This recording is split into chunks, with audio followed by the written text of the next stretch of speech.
Après la mort de mon oncle qui m'a élevé, il m'a laissé 3 millions de dollars et un manoir. Mes parents, qui m'avaient abandonné il y a 8 ans, sont soudain apparus, nous sommes tes tuteurs, nous nous occuperons de cet argent. Mais quand j'ai remis une enveloppe à l'avocat, ces parasites se sont mis à hurler sans arrêt. Je m'appelle Sarah Mitchell et j'ai 26 ans. Les portes en acajou du cabinet d'avocats Whitmore & Associates se sont refermées derrière mes parents avec le bruit sourd et satisfaisant de la justice rendue. Il y a à peine 30 minutes, ils étaient entrés ici en s'attendant à contrôler 3 millions de dollars et un manoir qui m'appartenait. Ils pensaient que se présenter après 8 ans de silence radio suffirait. Nous sommes tes tuteurs légaux, avait annoncé mon père comme si j'étais encore la jeune fille brisée de 18 ans qu'ils avaient déposée sur le pas de la porte de l'oncle Robert. Nous gérons cet héritage de manière responsable. Ma mère avait hoché la tête avec cette fausse expression inquiète qu'elle avait perfectionnée. Tu es trop jeune pour ce genre d'argent, ma chérie. Tu vas juste le gaspiller. J'étais assise là, les mains croisées, les écoutant comploter mon avenir financier. Les mêmes personnes qui avaient choisi leurs addictions plutôt que de m'élever s'inquiétaient maintenant de la responsabilité. C'est riche, n'est-ce pas? Puis j'ai fouillé dans mon sac à main et j'ai sorti l'enveloppe Kraft que l'oncle Robert m'avait donnée 3 mois avant sa mort. Avant de discuter de quoi que ce soit, avais-je dit en la faisant glisser sur la table de conférence polie vers M. Whitmore. Vous devriez peut-être lire ceci. Au moment où M. Whitmore l'a ouverte, les visages de mes parents sont passés de suffisants à terrifiés. Papa s'est même mis à hyperventiler. Maman a saisi son bras comme si elle se noyait. D'où nous regardez-vous aujourd'hui? Indiquez votre localisation dans les commentaires ci-dessous et cliquez sur les boutons « J'aime » et « S'abonner » si vous vous êtes déjà senti abandonné par les personnes qui auraient dû vous protéger. Vous voudrez absolument rester pour voir ce qui s'est passé ensuite. Voyez-vous, il y a 8 ans, lorsque mes parents ont décidé que leurs habitudes de drogue étaient plus importantes que leur fille unique, ils ne m'ont pas seulement abandonné, ils ont fait bien pire, quelque chose qu'ils pensaient que personne ne découvrirait jamais. L'oncle Robert était le frère aîné de mon père, celui qui avait réussi, qui avait bâti un empire de la construction pendant que mon père oscillait entre des plans pour devenir riche rapidement et des centres de désintoxication. Lorsque mes parents se sont présentés chez lui cette nuit d'octobre, drogués et désespérés, il l'avait supplié de me prendre. Juste temporairement, avait-il promis, jusqu'à ce que nous soyons clean. L'oncle Robert m'avait ouvert sa maison sans hésiter. Il m'avait inscrite dans une école privée, m'avait appris les affaires, m'avait traité comme la fille qu'il n'avait jamais eue. Mais plus important encore, il avait enquêté sur la raison exacte pour laquelle mes parents m'avaient vraiment abandonné. La maison dans laquelle il vivait, saisie 3 mois avant qu'il ne m'amène chez Robert, la voiture qu'il conduisait, reprise 2 semaines plus tard, l'argent qu'il prétendait avoir besoin de temps pour regagner, volé à leur ancien employeur, un fait qui a mené à des accusations criminelles qu'ils n'ont réussi à éviter qu'en fuyant l'État. Il ne m'avait pas placé chez l'oncle Robert par amour ou par souci de mon bien-être. Il m'avait utilisé comme plan d'évasion, sachant que le bon cœur de Robert me garderait en sécurité pendant qu'il fuyait la loi. J'avais été leur police d'assurance, un moyen de s'assurer que leur fille serait prise en charge pendant qu'il disparaissait pour éviter la prison. Pendant 8 ans, je me suis demandé pourquoi il n'avait jamais appelé, jamais visité, jamais même envoyé une carte d'anniversaire. Maintenant, je comprenais. Il ne pouvait pas risquer d'être retrouvé. Mais l'oncle Robert les avait quand même retrouvés. Les détectives privés coûtent cher, mais quand on vaut des millions, l'argent n'est pas un obstacle. Il avait suivi leur déplacement à travers le Nevada, la Californie, l'Oregon. Il a documenté leurs arrestations, leur séjour dans les prisons de comté, leur habitude d'utiliser de faux noms et des identités volées. Plus important encore, il avait découvert qu'ils n'étaient jamais vraiment devenus clean. L'addiction à l'héroïne qui avait détruit leur mariage, leur maison et leur relation avec moi n'avait fait qu'empirer. Ils avaient subvenu à leurs besoins par de petites fraudes, des vols et de la manipulation. Ils étaient maintenant des criminels de carrière, pas des parents en difficulté essayant de reconstruire leur vie. Quand l'oncle Robert est tombé malade l'année dernière, il avait partagé tout cela avec moi. Les dossiers étaient épais, remplis de rapports de police, de dossiers d'emploi et de photographies qui montraient les coquilles vides aux yeux creux que mes parents étaient devenus. Ils viendront pour l'argent quand je serai parti, m'avait-il prévenu, la voix affaiblie par la chimiothérapie. Les gens comme ça le font toujours. Ils sentent l'héritage comme les vautours sentent la mort. Il avait raison, bien sûr. Les funérailles ont eu lieu un jeudi. Le dimanche, il m'appelait. Sarah, ma chérie, nous avons entendu pour Robert, avait dit ma mère, la voix artificiellement douce. Nous sommes si désolés pour ta perte. Nous savons à quel point il comptait pour toi. La conversation avait été soigneusement chorégraphiée. D'abord, ils ont exprimé leur sympathie. Ensuite, ils ont posé des questions sur le testament. Enfin, ils ont suggéré une réunion de famille pour discuter de mon avenir. J'avais accepté, principalement par curiosité morbide. Je voulais voir si 8 ans les avaient changés, s'il y avait une véritable préoccupation parentale sous leur cupidité évidente. Il n'y en avait pas. Ils avaient passé le trajet de l'aéroport au cabinet d'avocats à exposer leurs plans pour mon héritage. Un fonds en fiducie, avait-il expliqué, avec eux comme fiduciaires. Des allocations régulières au lieu de sommes forfaitaires, des stratégies d'investissement qui préserveraient l'argent pour mon avenir. Cela aurait semblé raisonnable si je n'avais pas connu la vérité. Monsieur Whitmore a fini de lire la lettre de l'oncle Robert et l'a posée avec soin. Son expression était grave alors qu'il regardait mes parents, qui semblaient rétrécir dans leur fauteuil en cuir. C'est assez complet, a-t-il dit lentement. Je crains qu'il y ait quelques questions juridiques à discuter avant de pouvoir procéder à quoi que ce soit concernant l'héritage de mademoiselle Mitchell. Papa a retrouvé sa voix le premier. Quel genre de questions juridiques ? Le genre qui implique des mandats d'arrêt en suspens dans 3 États, ai-je dit calmement, en sortant mon téléphone. Le genre qui implique des accusations de fraude, de vol et d'usurpation d'identité. Le visage de maman est devenu complètement blanc. Tu ne comprends pas, Sarah. Nous étions malades. Nous avons fait des erreurs, mais nous avons changé. Vraiment, ai-je demandé. Parce que selon le détective privé que l'oncle Robert a engagé, vous avez été arrêté à Portland il y a à peine 6 mois pour une arnaque à la carte de crédit. Le silence dans cette pièce était magnifique. Papa a commencé à se lever, mais monsieur Whitmore a levé la main. Je pense qu'il est préférable que vous restiez assis, monsieur Mitchell. Nous avons plusieurs autres documents à examiner. C'est de la folie, a murmuré maman. Nous sommes ses parents. Nous avons des droits. En fait, a dit monsieur Whitmore en ouvrant un autre dossier, vous avez renoncé à vos droits parentaux lorsque vous avez abandonné votre enfant mineur il y a 8 ans.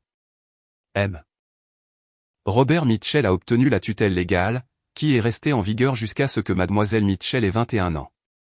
Mais nous n'avons jamais signé de papier, a protesté papa. Vous n'en aviez pas besoin.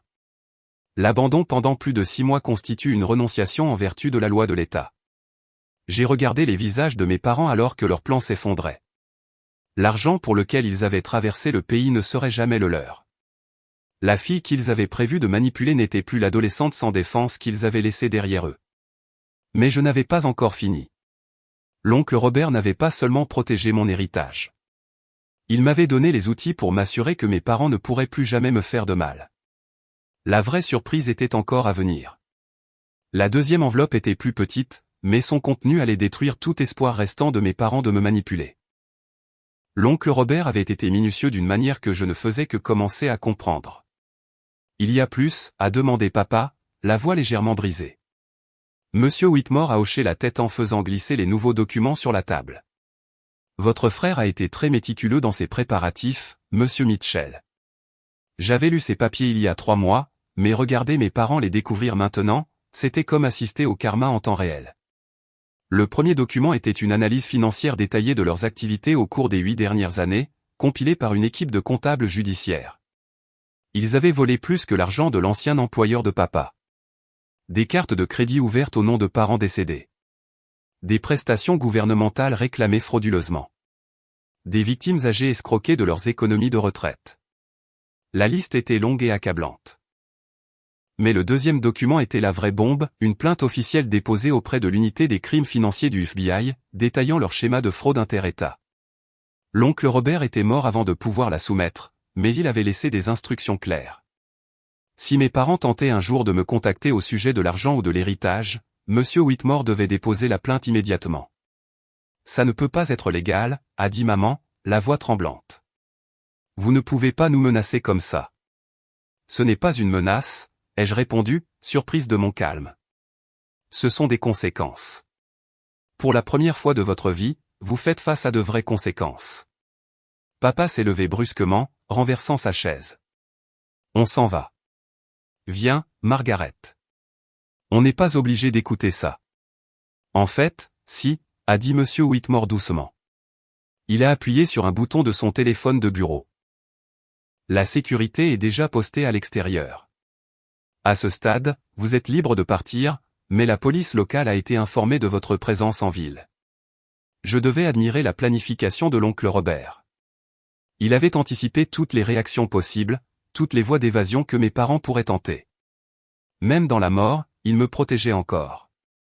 Sarah, a dit maman en se tournant vers moi, les larmes aux yeux. Nous savons que nous avons fait des erreurs, mais nous sommes toujours tes parents. Est-ce que ça ne compte pas? Un instant, juste un instant, j'ai ressenti une lueur de l'ancienne Sarah, celle qui avait passé des années à espérer leur retour. Qui avait trouvé des excuses à leur absence? Qui avait cru qu'ils l'aimaient malgré leur abandon? Puis je me suis souvenu des nuits où j'avais pleuré jusqu'à m'endormir, me demandant ce que j'avais fait de mal.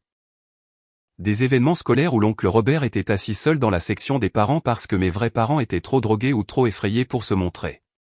Des cartes d'anniversaire que j'avais écrites et jamais envoyées. Des appels téléphoniques que j'avais prévus et jamais passés.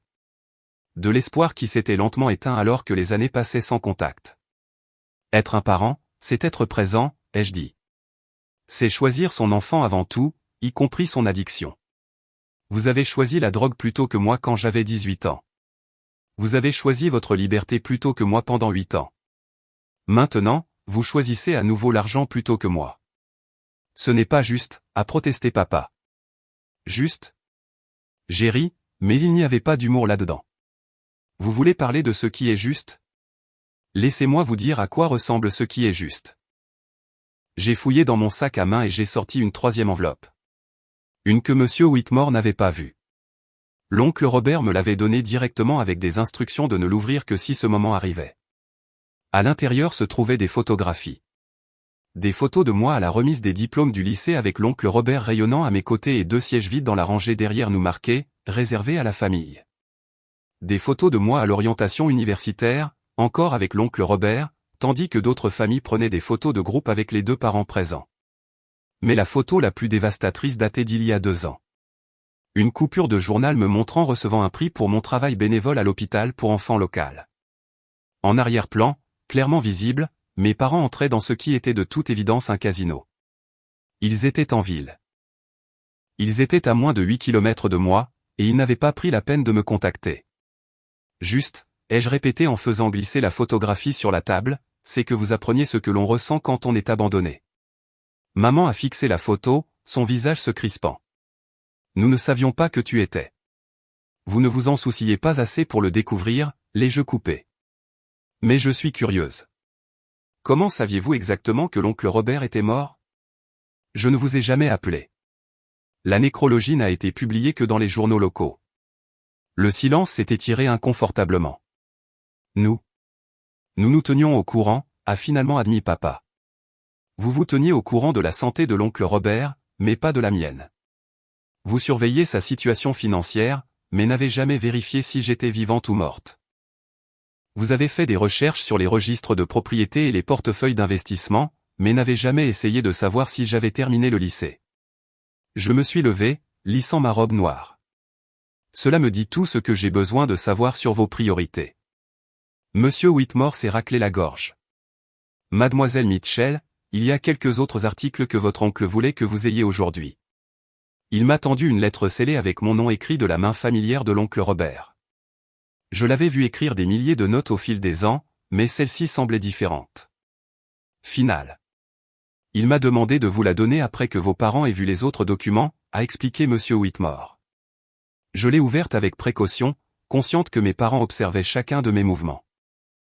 Ma chère Sarah, si tu lis ceci, alors les personnes qui auraient dû être tes plus grands protecteurs ont prouvé une fois de plus qu'elles se soucient plus de l'argent que de toi. Je suis désolé que tu aies dû découvrir cette vérité, mais je suis fier de la façon dont tu l'as gérée. L'héritage est à toi, libre et clair. Mais plus que cela, la vie que tu as construite est à toi. L'éducation, les valeurs, la force que tu as développée au cours de ces 8 années. Personne ne peut te les enlever. Tes parents tenteront probablement une dernière fois de te culpabiliser pour que tu leur donnes de l'argent. Ils peuvent prétendre être clean, avoir besoin d'aide, avoir changé. Ce n'est pas le cas. L'addiction sans rétablissement n'est qu'une destruction retardée. Souviens-toi, tu ne leur dois rien. Ni argent, ni pardon, ni même reconnaissance. Ils ont fait leur choix et maintenant ils doivent vivre avec. Sois heureuse, ma chère fille. Tu mérites tout le bien que ce monde a à offrir. Avec amour, oncle Robert. PS vérifie le coffre-fort, boîte 847 à la First National. La clé est avec Whitmore. J'ai plié la lettre avec soin et je l'ai mise dans mon sac à main. Mes parents me fixaient avec attente, espérant probablement que l'oncle Robert avait encouragé la réconciliation ou la guérison familiale. Qu'a-t-il dit? A demandé doucement maman. Je l'ai regardé longuement. Cette femme qui m'avait mise au monde, mais qui n'avait jamais vraiment été une mère. Elle avait l'air plus âgée que ses 52 ans, usée par l'addiction et les mauvais choix. Papa n'allait pas beaucoup mieux, son visage autrefois beau maintenant décharné et marqué par des années de vie difficiles. Une seconde, j'ai envisagé de mentir, de leur dire que l'oncle Robert avait encouragé le pardon ou suggéré que je les aide à se remettre sur pied. Ça aurait été la chose la plus gentille à faire. Mais la gentillesse ne m'avait pas protégé il y a 8 ans, et elle ne me protégerait pas maintenant. Il a dit que vous n'aviez pas changé, ai-je répondu. Et il avait raison. Je me suis tourné vers Monsieur Whitmore. J'aimerais procéder au dépôt de cette plainte au FBI maintenant. Le son que ma mère a émis était quelque part entre un hoquet et un sanglot, mais j'en avais fini d'être leur victime. Le coffre-fort contenait la dernière pièce de l'élaboré jeu d'échecs de l'oncle Robert, et c'était le coup qui allait tout changer. Monsieur Whitmore et moi sommes allés en voiture à la First National Bank en silence, laissant mes parents à son bureau avec des instructions strictes de ne pas quitter le bâtiment. La directrice de la banque, Madame Henderson, connaissait l'oncle Robert depuis 15 ans. Elle nous a conduits à travers la chambre forte avec la révérence habituellement réservée à l'entrée d'une cathédrale. Il a visité ce coffre juste 3 semaines avant son décès, a-t-elle dit doucement. Il a ajouté plusieurs articles et a mis à jour ses instructions. La boîte 847 était plus grande que prévu. À l'intérieur, l'oncle Robert avait tout organisé avec sa précision caractéristique, des dossiers étiquetés, des enveloppes scellées et un inventaire manuscrit du contenu.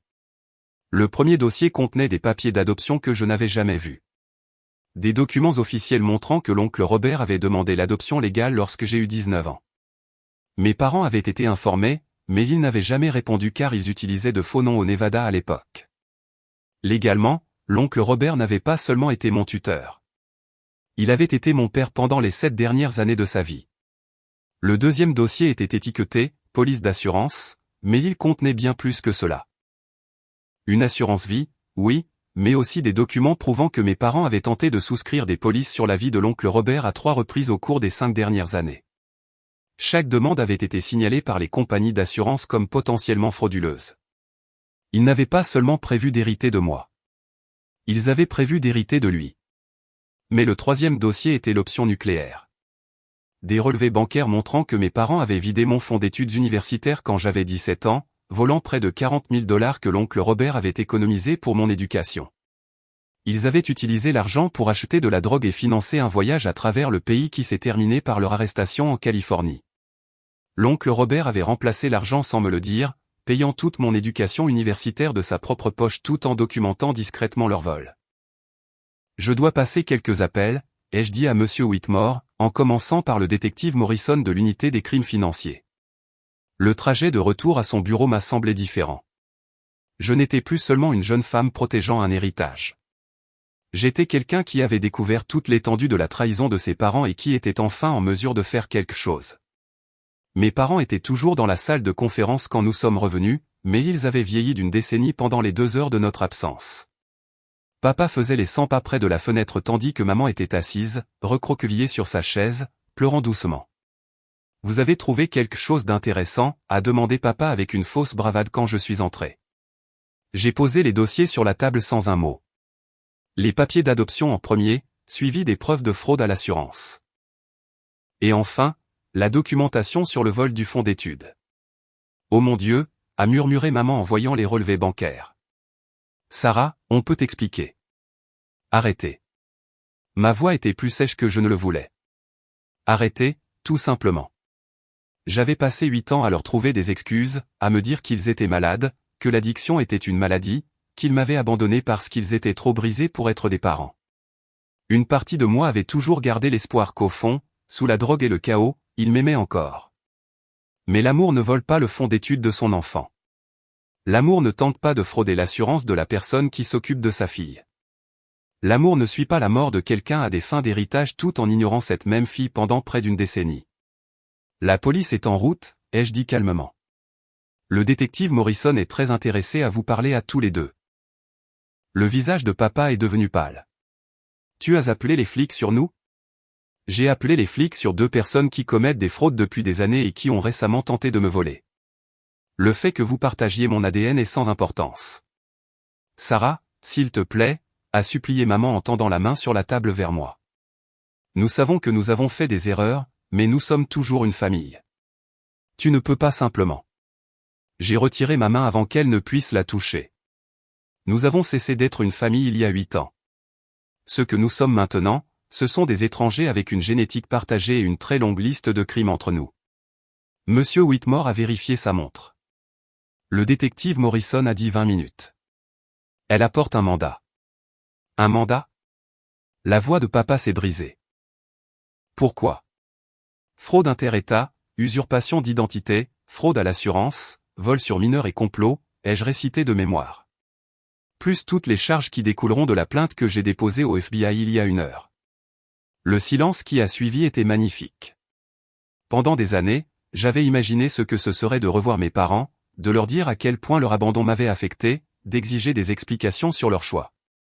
Je n'avais jamais imaginé cela, les regardant réaliser que leur passé les avait finalement rattrapés. On pourrait fuir, a dit papa doucement à maman. Partir maintenant, avant que les flics n'arrivent. Ou, a demandé maman sans espoir. Nous n'avons pas d'argent pour l'essence, et encore moins pour un autre voyage à travers le pays. Et Sarah s'est assurée que tous les services de police du pays savent qui nous sommes maintenant. Vous auriez pu éviter tout cela, ai-je dit, me surprenant de mon calme. Il y a 8 ans, vous auriez pu choisir la guérison plutôt que l'addiction. Il y a 5 ans, vous auriez pu choisir un travail honnête plutôt que la fraude. La semaine dernière, vous auriez pu choisir de me contacter parce que je vous manquais, pas parce que vous vouliez de l'argent. Tu nous as manqué, a dit maman désespérément. Tous les jours, Sarah. Tous les jours. Mais pas assez pour devenir clean. Pas assez pour appeler. Pas assez pour me choisir avant tout le reste dans vos vies. Je me suis levé et je me suis dirigé vers la fenêtre, regardant la ville que l'oncle Robert m'avait appris à aimer.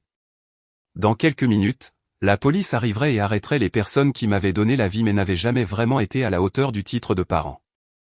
Demain, je me réveillerai orpheline par choix plutôt que par circonstance. Pour ce que ça vaut, ai-je dit sans me retourner, je vous pardonne de m'avoir abandonné. Les jeunes de 18 ans sont résilients, et l'oncle Robert m'a donné tout ce dont j'avais besoin pour construire une belle vie. J'ai entendu la brusque inspiration de maman, l'espoir se glissant dans sa voix. Alors pourquoi? Mais je ne vous pardonnerai jamais ce que vous avez fait après, ai-je poursuivi. Pour être resté loin alors que vous auriez pu rentrer, pour avoir choisi la drogue plutôt que la guérison, la fraude plutôt qu'un travail honnête, la cupidité plutôt que l'amour, pour avoir suivi la maladie de l'oncle Robert comme des vautours tournant autour d'une charogne. L'arrivée du détective Morrison a été annoncée par le bruit des portières de voitures claquant sur le parking en bas. Et je ne vous pardonnerai jamais de m'avoir fait choisir entre la famille et le respect de soi, ai-je terminé, me retournant enfin pour leur faire face. Vous m'avez forcé à devenir quelqu'un qui appelle la police sur ses propres parents. Ce n'est pas la personne que l'oncle Robert m'a élevé pour être. Papa s'est mis à pleurer alors. Des sanglots profonds et brisés qui m'auraient peut-être ému si je n'avais pas passé 8 ans à pleurer des parents qui ne sont jamais rentrés. Nous sommes désolés, a-t-il réussi à dire entre 2 sanglots. Mon Dieu, Sarah, je sais que vous l'êtes, ai-je dit doucement. Mais être désolé ne change rien. Être désolé ne me rend pas mon enfance, ni l'argent volé à l'oncle Robert, ni toutes les autres personnes que vous avez blessées au fil des ans. Désolé n'est qu'un mot. La porte de la salle de conférence s'est ouverte et le détective Morrison est entré avec 2 officiers en uniforme. C'était une grande femme aux cheveux grisonnants et aux yeux bienveillants qui faisait probablement oublier au suspect à quel point elle était intelligente. Mademoiselle Mitchell, a-t-elle dit en tendant la main. Je suis le détective Morrison. Je crois que vous avez des informations pour nous. Tout ce dont vous avez besoin se trouve dans ces dossiers, ai-je répondu en désignant la table. Dossier financier, documentation sur la fraude, preuve d'activité criminelle en cours. Le détective Morrison a pris le premier dossier et en a parcouru le contenu. Ses sourcils se sont légèrement haussés en lisant. C'est assez complet, a-t-elle dit. Depuis combien de temps rassemblez-vous ces informations? Mon oncle a passé 8 ans à les collecter, ai-je répondu. Il disait toujours que la vérité finit par faire surface. Margaret et Daniel Mitchell, a dit le détective Morrison en regardant mes parents. Vous êtes en état d'arrestation pour plusieurs chefs d'accusation de fraude, d'usurpation d'identité et de complot. Vous avez le droit de garder le silence. Alors que les officiers menottaient mes parents et leur lisaient leurs droits, maman m'a regardé une dernière fois. Je t'aime, Sarah, a-t-elle dit, des larmes coulant sur son visage. Quoi que tu penses de nous, s'il te plaît, sache que nous t'aimons. Je l'ai regardée longuement. Cette femme brisée qui m'avait mise au monde, mais qui n'avait jamais appris à être une mère. L'amour est un choix, ai-je finalement dit. Et vous avez passé 8 ans à choisir tout le reste. Avez-vous déjà eu à choisir entre la loyauté familiale et votre propre protection? Comment équilibrez-vous le pardon et la responsabilité lorsque les personnes qui vous ont blessé sont votre propre sang? Partagez vos réflexions dans les commentaires ci-dessous. J'adorerais connaître votre point de vue sur cette situation impossible. 3 jours après l'arrestation de mes parents, j'étais enfin seul dans la maison de l'oncle Robert, ma maison maintenant, essayant de digérer ce qui ressemblait à la fin d'une vie et au début d'une autre.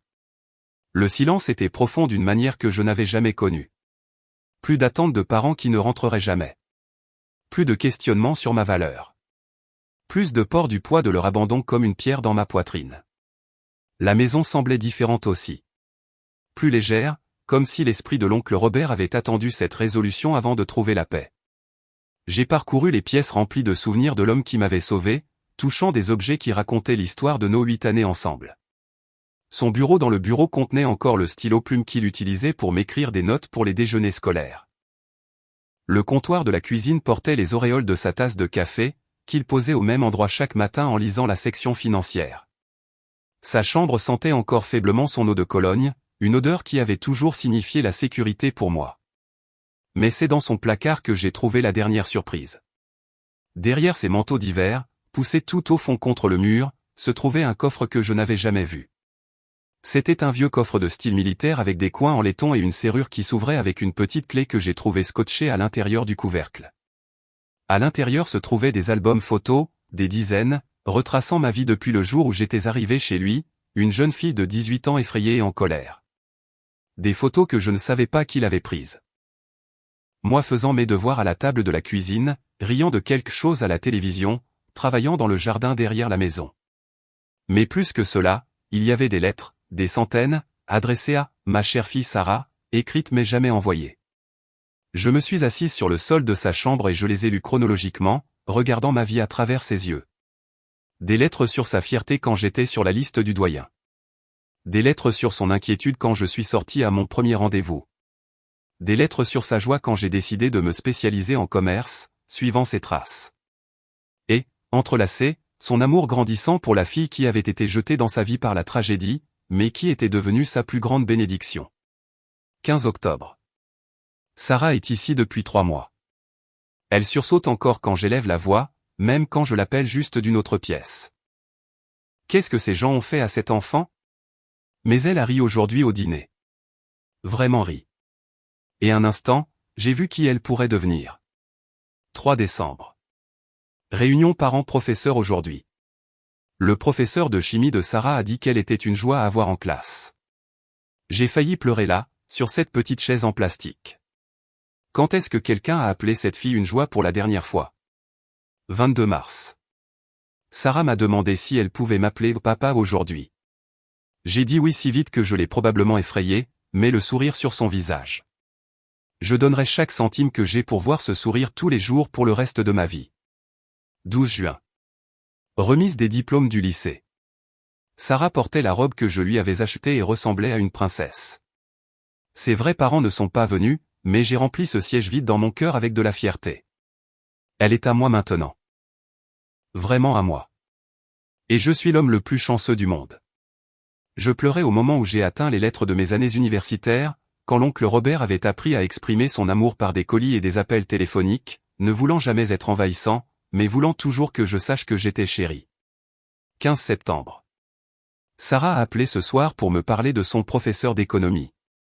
Elle a trouvé sa passion et c'est magnifique à voir. Je n'ai jamais eu d'enfant. Je n'ai jamais su ce que je manquais. Mais regardez cette brillante jeune fille découvrir son potentiel. Il n'y a pas de plus grand privilège. 8 novembre. Sarah a ramené un garçon à la maison pour Thanksgiving. Un gentil garçon, respectueux, qui la faisait rire. Mais plus important encore, il la regardait comme si elle était la lune. Elle le mérite. Elle mérite tout. La dernière lettre était datée de seulement 2 semaines avant sa mort. Ma chère fille Sarah, les médecins me disent qu'il me reste des semaines, pas des mois. Je n'ai pas peur de mourir, mais je suis terrifié de te laisser seule. Non pas parce que tu ne peux pas gérer ce qui va suivre. Tu es la personne la plus forte que je connaisse. Mais parce que je veux voir tout ce que tu accompliras. Tu m'as demandé un jour pourquoi je t'avais accueilli, pourquoi je ne t'avais pas simplement envoyé en famille d'accueil ou laissé les services de l'enfance gérer ta situation. La vérité, c'est que j'étais égoïste. Ma maison était trop calme. Ma vie trop vide. Tu n'avais pas seulement besoin d'être sauvé. Moi aussi. Mais quelque part en cours de route, t'aimer a cessé d'être de la charité et est devenu la plus grande joie de ma vie. Tu n'étais pas mon devoir ou mon fardeau. Tu étais ma fille, aussi sûrement que si j'avais été là le jour de ta naissance. Quand tes parents biologiques viendront, et ils viendront, souviens-toi que l'amour n'est pas déterminé par la génétique. L'amour se montre par l'action, par le choix, par le fait d'être présent chaque jour. À cette aune, tu es ma fille depuis 8 ans, et j'ai été ton père. L'argent que je te laisse n'est pas seulement un héritage. C'est un capital d'investissement pour la vie que tu vas construire. Utilise-le sagement, mais plus important encore, utilise-le avec joie. Voyage, explore, prends des risques, fais des erreurs. Vis la vie que je n'ai jamais pu avoir. Et Sarah, ne laisse personne te faire culpabiliser de te protéger. Les gens qui t'aiment comprendront. Les gens qui ne comprennent pas n'ont jamais vraiment été de ton côté de toute façon. Tu es aimé au-delà de toute mesure. Papa. Robert. Je suis resté assise dans son placard pendant 1 heure, entouré des preuves d'un amour que j'avais ressenti mais jamais pleinement compris. L'oncle Robert ne m'avait pas seulement accueilli. Il m'avait choisi, délibérément et complètement, chaque jour pendant 8 ans. Quand je me suis finalement levé, essuyant les larmes de mon visage, j'ai ressenti quelque chose que je n'avais jamais ressenti auparavant. Une certitude totale sur qui j'étais et où j'appartenais. Pas avec les gens qui m'avaient abandonné, mais avec le souvenir de l'homme qui m'avait montré à quoi ressemblait l'amour inconditionnel. Le téléphone de la maison a sonné, interrompant mes pensées. J'ai failli ne pas répondre, supposant que ce serait un autre journaliste ou un voisin curieux voulant des détails sur l'arrestation de mes parents. Mais l'identification de l'appelant affichait le numéro du détective Morrison. Mademoiselle Mitchell, je voulais vous tenir au courant de la situation de vos parents. Sont-ils toujours en détention? Oui, et ils le resteront probablement un certain temps. La plainte du FBI a déclenché une enquête multi-États. Nous trouvons des victimes au Nevada, en Californie, en Oregon et à Washington. Les charges s'accumulent. J'aurais dû ressentir de la satisfaction, mais au lieu de cela, je n'ai ressenti qu'une douleur sourde. Combien de temps? S'ils sont reconnus coupables de toutes les charges, de 15 à 20 ans, peut-être plus. 20 ans. Ils auraient la soixantaine quand ils sortiraient. S'ils sortaient. J'aurais la quarantaine, probablement marié. Peut-être avec des enfants qu'ils ne rencontreraient jamais. Mademoiselle Mitchell, êtes-vous là? Oui. Désolé. Y a-t-il autre chose que je dois faire? En fait, oui. Leur avocat de la défense veut organiser une rencontre. Il pense qu'il pourrait être disposé à plaider coupable en échange de peines réduites, mais seulement si vous acceptez de parler en leur nom lors de la sentence. J'ai failli rire. Même face à des décennies de prison, ils essayaient de m'utiliser. Dites à leur avocat que j'y réfléchirai, ai-je dit. Mais pas pour les raisons qu'ils pensent. Après avoir raccroché, j'ai de nouveau parcouru la maison, la voyant avec des yeux neufs. Ce n'était pas seulement l'endroit où j'avais vécu pendant 8 ans. C'était un foyer dans tous les sens du terme. Ces murs contenaient des souvenirs de fêtes d'anniversaire et de matins de Noël, de sessions de devoirs et de conversations à cœur ouvert. Tous les moments ordinaires qui avaient construit une relation extraordinaire. L'oncle Robert m'avait donné plus que de l'argent et des biens. Il m'avait donné une fondation, un sentiment de valeur et une compréhension de ce à quoi ressemblait le véritable amour. Mes parents biologiques m'avaient donné la vie, mais ils m'avaient appris à la vivre. La question maintenant était de savoir quoi faire de ce cadeau. J'ai sorti mon téléphone et j'ai parcouru mes contacts jusqu'à ce que je trouve le numéro que je cherchais. Jenny, c'est Sarah Mitchell. Je sais que ça fait un moment, mais je voulais te demander quelque chose. Diriges-tu toujours cette association pour les jeunes qui sortent du système de placement familial? La voix de Jenny s'est immédiatement éclairée. Sarah, bien sûr que oui. Pourquoi? Parce que je pense que j'ai peut-être un moyen d'aider. Es-tu libre pour un café demain? J'ai une proposition à te faire. En raccrochant, j'ai senti la présence de l'oncle Robert dans la pièce, presque comme s'il hochait la tête en signe d'approbation. L'argent qu'il m'avait laissé était destiné à être investi dans la vie, et je ne pouvais penser à un meilleur investissement que d'aider des jeunes qui avaient été abandonnés comme moi. Mes parents m'avaient appris ce que je ne voulais pas devenir. L'oncle Robert m'avait montré qui je pouvais être. Il était maintenant temps de choisir quel héritage je perpétuerais. Le lendemain matin apporterait de nouveaux défis, de nouvelles opportunités et le début d'une vie que je construirais entièrement selon mes propres termes. Mais pour ce soir, j'étais contente de m'asseoir dans la maison que l'amour avait construite, entourée des preuves de ce que la famille signifiait vraiment. Certaines familles naissent, d'autres sont choisies. J'avais eu la chance de connaître à la fois la douleur de la première et la joie de la seconde. Le café où j'avais rendez-vous avec Jenny était bondé de la foule matinale habituelle, mais je l'ai repérée immédiatement. Elle n'avait pas beaucoup changé depuis nos 3 ans de diplôme. Toujours les mêmes boucles rousses, toujours des vêtements qui semblaient avoir été choisis plus pour le confort que pour la mode. Jenny Morrison avait été ma partenaire d'études en cours d'éthique des affaires, mais plus que cela, elle avait été quelqu'un qui comprenait ce que c'était que de grandir sans parents fiables. Son expérience en famille d'accueil était différente de mon histoire d'abandon, mais nous avions reconnu la même lassitude l'une chez l'autre, la même manière prudente d'aborder les relations. Sarah Mitchell, a-t-elle dit en se levant pour me serrer dans ses bras. Regarde-toi, toute mystérieuse avec tes appels téléphoniques matinaux.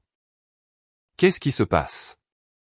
J'avais répété cette conversation dans ma tête, mais assise en face d'elle maintenant, j'ai réalisé que je n'avais jamais vraiment parlé à personne du retour de mes parents ou de l'héritage. Toute la situation me semblait surréaliste, même à moi. Tu te souviens de mon oncle Robert, celui qui m'a élevé? Bien sûr. Il est venu à la remise des diplômes, n'est-ce pas? Il avait l'air d'un type vraiment bien. Il est décédé il y a 6 mois. M'a tout laissé. Son entreprise de construction, 3 millions de dollars et le manoir. La tasse de café de Jenny s'est arrêtée à mi-chemin de sa bouche. Mon Dieu, Sarah. Je veux dire, je suis désolé pour ta perte, mais waouh. Ce n'est pas la partie la plus folle, ai-je poursuivi. La partie la plus folle, c'est ce qui s'est passé quand mes parents biologiques ont appris l'héritage. Je lui ai tout raconté, l'apparition surprise au bureau de l'avocat, les documents que l'oncle Robert avait compilés, l'arrestation il y a 3 jours. Jenny a écouté sans interrompre, son expression passant de la surprise à la colère, puis à quelque chose qui ressemblait à de l'admiration. Alors, tes parents qui t'ont abandonné il y a 8 ans se sont présentés pour essayer de contrôler ton héritage et tu les as fait arrêter pour fraude, a-t-elle résumé quand j'ai terminé. C'est à peu près ça. C'est en fait super cool, Sarah. Je veux dire, je n'imagine pas à quel point ça a dû être difficile, mais bravo de ne pas les avoir laissés te manipuler. Voici le truc, cependant, ai-je dit en me penchant en avant. Je ne veux pas être défini par ce qu'ils m'ont fait.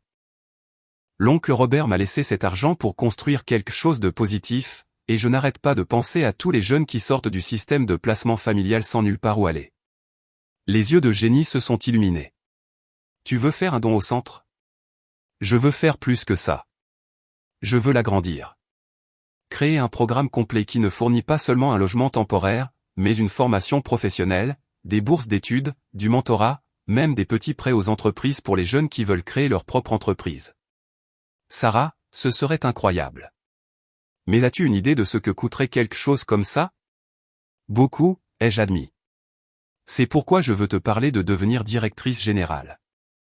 Salaire complet, avantages sociaux et un budget qui te permettrait d'aider réellement les jeunes au lieu de simplement les entreposer jusqu'à leurs 18 ans. Jenny m'a regardé longuement. Tu es sérieuse? Très sérieuse. J'y pense depuis que j'ai lu la lettre de l'oncle Robert hier. Il m'a dit que l'argent était un capital d'investissement pour la vie que je voulais construire. Eh bien, je veux construire une vie qui a du sens. Et je ne vois rien qui ait plus de sens que de m'assurer que les jeunes ne vivent pas ce que nous avons vécu. Ce que nous avons vécu était différent, cependant, a souligné Jenny. Tu avais ton oncle. Moi, j'ai rebondi entre les familles d'accueil jusqu'à ce que je sois majeur. Mais nous savons toutes les deux ce que c'est que de se sentir jetable, ai-je dit. De se demander si quelqu'un remarquerait si on disparaissait, de construire des murs autour de nous parce que faire confiance aux adultes semblait trop dangereux. Jenny a hoché la tête lentement. Les jeunes avec qui je travaille maintenant, certains d'entre eux.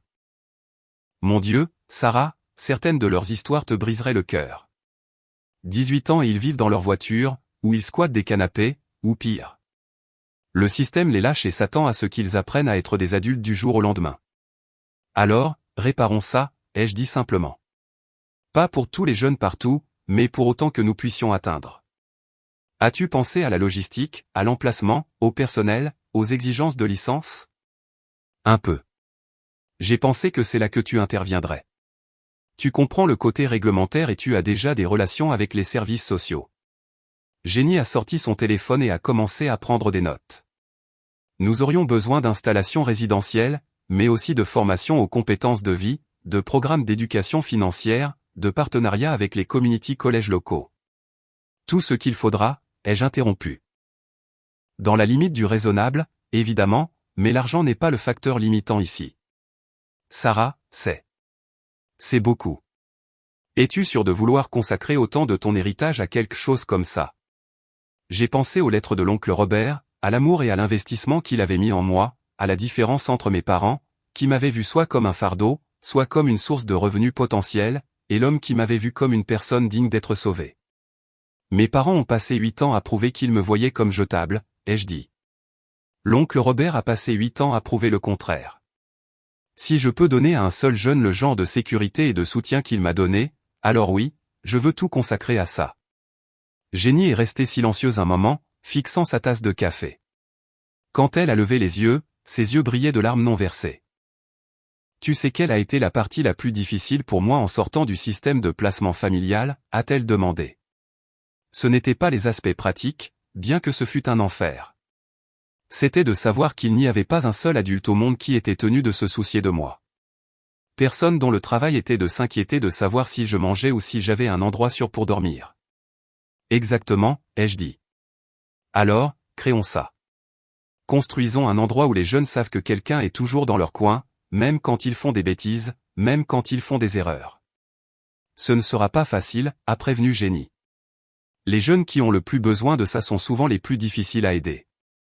Ils ont été blessés tant de fois qu'ils repousseront quiconque essaie de s'approcher. Je sais. Mais l'oncle Robert n'a pas abandonné avec moi, même quand j'étais en colère, difficile et convaincu que se soucier des gens, c'était juste se préparer à être déçu. Jenny a souri. Tu n'as jamais été si difficile. Prudente peut-être, mais pas difficile. Tu ne m'as pas vu à 18 ans. J'étais un gâchis. On l'était toutes. C'est ça le but, n'est-ce pas? Quelqu'un a vu au-delà du gâchis la personne que nous pouvions devenir. J'ai hoché la tête. Alors, qu'en penses-tu? Es-tu intéressé par un changement de carrière? Sarah, je rêve de quelque chose comme ça depuis que j'ai commencé à travailler avec des jeunes en famille d'accueil. Le système actuel est si défaillant, si inadéquat. Si nous pouvions vraiment créer quelque chose de mieux. Alors faisons-le. Jenny a tendu la main sur la table. Partenaire? Je l'ai secoué. Partenaire. Alors que nous étions assises là, à planifier et à rêver, j'ai ressenti quelque chose que je n'avais jamais ressenti auparavant. La satisfaction de transformer la douleur en un but. L'abandon de mes parents avait mené à l'amour de l'oncle Robert, qui avait mené à cette opportunité d'aider d'autres jeunes abandonnés. Ce n'était pas que la douleur en valait la peine, exactement, mais peut-être qu'elle pouvait être transformée en quelque chose de significatif. Il y a encore une chose, ai-je dit alors que nous nous préparions à partir. La sentence de mes parents est dans quelques mois. Leur avocat veut que je parle en leur nom, pour demander la clémence. Vas-tu le faire? J'y pense, mais pas de la manière qu'il attend. Jenny a haussé un sourcil. C'est-à-dire? C'est-à-dire que je pourrais parler à leur sentence, mais je ne vais pas demander aux juges d'être indulgents avec eux. Je vais dire la vérité sur ce que leurs choix ont coûté. Non seulement à moi, mais à toutes les autres personnes qu'ils ont blessées au fil des ans. C'est courageux, Sarah. Et probablement la bonne chose à faire. L'oncle Robert disait toujours que la responsabilité et l'amour ne sont pas opposés. On peut aimer quelqu'un et quand même le tenir responsable de ses actes. Un homme intelligent. Le plus intelligent, ai-je convenu. Alors que nous sortions du café, faisant déjà des plans pour notre prochaine réunion, j'ai de nouveau senti la présence de l'oncle Robert. Il m'avait donné les outils pour construire une vie qui avait du sens, et j'étais enfin prête à les utiliser. Mes parents m'avaient appris à quoi ressemblait l'abandon. L'oncle Robert m'avait montré à quoi ressemblait l'engagement. Il était maintenant temps pour moi de montrer à d'autres jeunes la différence. 2 semaines plus tard, je me tenais dans l'entrepôt abandonné qui allait devenir la pierre angulaire de notre programme, regardant Jenny arpenter avec enthousiasme l'espace vide tout en énumérant des plans de rénovation. Cette section pourrait être des studios individuels pour les plus grands, a-t-elle dit en désignant les laits. Et par ici, nous pourrions avoir des espaces communs, peut-être un laboratoire informatique, et certainement une cuisine commerciale pour enseigner les compétences de vie. L'entrepôt était parfait, assez grand pour accueillir 20 résidents confortablement, zoné pour un usage mixte résidentiel et éducatif, et surtout, disponible à un prix qui ne dévasterait pas notre budget de démarrage. L'entreprise de construction de l'oncle Robert avait des relations dans toute la ville, ce qui avait rendu la recherche de la bonne propriété beaucoup plus facile que prévu. L'inspecteur municipal a dit que nous devions compter environ 6 mois pour les rénovations si nous engageons les bons entrepreneurs, ai-je dit à Jenny alors qu'elle examinait les systèmes électriques le long du mur nord. L'entreprise de ton oncle pourrait s'occuper de la plupart de ces travaux, n'est-ce pas? En fait, c'est quelque chose dont je voulais te parler. J'ai sorti un dossier épais de documents financiers. J'ai rencontré l'équipe de direction de l'entreprise pour essayer de décider quoi faire de l'entreprise. Jenny a arrêté de faire les 100 pas et m'a accordé toute son attention. Et ils veulent me racheter. À la juste valeur marchande, ce qui nous donnerait 2 millions de plus pour le programme, mais cela signifierait aussi perdre les relations dans la construction. C'est une grande décision. C'en est une, mais je pense que c'est la bonne. Les directeurs connaissent mieux l'entreprise que moi, et ils ont été fidèles à l'oncle Robert pendant des années. Ils méritent de la posséder. J'avais passé d'innombrables heures à agoniser sur cette décision. L'entreprise de construction de l'oncle Robert n'était pas seulement une entreprise. C'était son héritage, bâti à partir de rien sur 30 ans de travail acharné et de décisions intelligentes. Vendre me semblait trahir sa mémoire.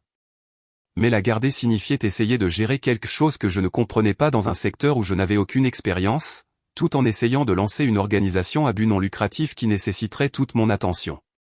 L'oncle Robert avait été pratique avant tout, et je savais qu'il approuverait le choix qui aiderait plus de jeunes. As-tu décidé quoi faire pour la sentence de tes parents, a demandé Jenny alors que nous nous dirigions vers ce qui serait éventuellement l'espace de bureau principal. J'y vais le mois prochain. Pour parler en leur nom. Pour parler au nom de leurs victimes, ai-je corrigé. Toutes, y compris la jeune fille de 18 ans qu'ils ont abandonnée. Jenny a hoché la tête avec approbation. Bien. Responsabilité, n'est-ce pas? Responsabilité, ai-je convenu. Mon téléphone a sonné, interrompant notre séance de planification. L'identification de l'appelant affichait le numéro du détective Morrison. Mademoiselle Mitchell, j'ai une mise à jour sur le cas de vos parents. Quel genre de mise à jour? Ils veulent plaider coupable de toutes les charges en échange de peines concurrentes de 12 ans. Le procureur est enclin à accepter compte tenu de la solidité des preuves et de la coopération dont ils font preuve. 12 ans. C'est toujours une part importante de leur vie, mais moins que les 20 ans dont nous avions discuté plus tôt. Qu'en pensez-vous, ai-je demandé. Honnêtement, 12 ans est approprié pour les crimes qu'ils ont commis. Ils sortiront quand ils auront la soixantaine, assez vieux pour avoir appris leur leçon, mais assez jeunes pour potentiellement reconstruire leur vie. Et les victimes, sont-elles satisfaites de ce résultat? La plupart d'entre elles, oui. Le dédommagement financier est plus important pour elles que la durée de l'incarcération. Après avoir raccroché, je me suis retrouvé à regarder par les fenêtres sales de l'entrepôt la ligne d'horizon de la ville. Quelque part là-bas, mes parents étaient assis dans des cellules de prison, se félicitant probablement d'avoir évité les pleines conséquences de leurs actes. Tout va bien, a demandé Jenny. Mes parents plaident coupables. 12 ans. Comment te sens-tu à ce sujet? Honnêtement, soulagé. Un procès aurait signifié des mois à revivre leur trahison, et je suis prête à aller de l'avant. Mais tu prévois toujours de parler à la sentence. Surtout maintenant. Le juge doit comprendre l'impact total de leur choix. Non seulement les crimes financiers, mais le coût humain. Jenny a étudié mon visage. Tu as changé depuis que tout ça a commencé. Tu le sais? Que veux-tu dire? Tu es plus forte, je suppose. Plus sûre de toi. Quand on était à l'université, tu semblais toujours t'excuser de prendre de la place. Maintenant, tu prends ta place, tu prends des décisions, tu prends le contrôle. J'ai réfléchi à cela. Elle avait raison. Bien que je ne m'en sois pas pleinement rendu compte, la fille qui était assise dans ce cabinet d'avocat il y a 2 semaines, attendant nerveusement de voir si ses parents essaieraient de la manipuler, avait disparu. À sa place se trouvait quelqu'un qui comprenait sa propre valeur, qui refusait d'être la victime de qui que ce soit. L'oncle Robert me disait que le traumatisme pouvait soit vous rendre plus petit, soit vous rendre plus fort. Mais le choix était toujours le mien, ai-je dit. Je suppose que j'ai finalement choisi plus fort. Bon choix. Nous avons passé une autre heure dans l'entrepôt à faire des listes et à prendre des mesures, mais mon esprit ne cessait de dériver vers l'audience de détermination de la peine le mois prochain. J'avais écrit ma déclaration d'impact de la victime 3 fois, luttant pour trouver le juste équilibre entre l'honnêteté et la dignité. La première version était trop en colère, pleine de blessures et de ressentiments qui ne servaient à rien d'autre qu'à me faire sentir temporairement mieux. La seconde était trop indulgente, axée sur leur addiction et les échecs systémiques qui avaient contribué à leur choix. La troisième version, sur laquelle je m'étais finalement arrêté, était simplement véridique. Elle reconnaissait la douleur que leur abandon avait causée, tout en reconnaissant la force que j'avais trouvée en y survivant. Elle les tenait pour responsables sans les diaboliser, et elle honorait l'amour de l'oncle Robert sans minimiser leurs échecs. Plus important encore, c'était mon histoire, racontée de ma voix, sans excuse ni équivoque. Jenny, ai-je dit alors que nous nous préparions à quitter l'entrepôt, puis-je te demander quelque chose? Bien sûr. T'es-tu déjà demandé à quoi aurait ressemblé ta vie si tes parents biologiques avaient été différents? S'ils avaient été le genre de personnes qui auraient pu t'élever? Jenny est restée silencieuse un moment, considérant la question. Parfois, a-t-elle finalement dit, mais pas autant qu'avant. Je pense que j'ai réalisé que les parents dont j'avais besoin n'étaient pas ceux qui m'ont mis au monde. C'étaient les familles d'accueil qui m'ont montré de la gentillesse, les professeurs qui ont cru en moi, les travailleurs sociaux qui se sont battus pour moi. La famille, ce n'est pas seulement la génétique. Exactement.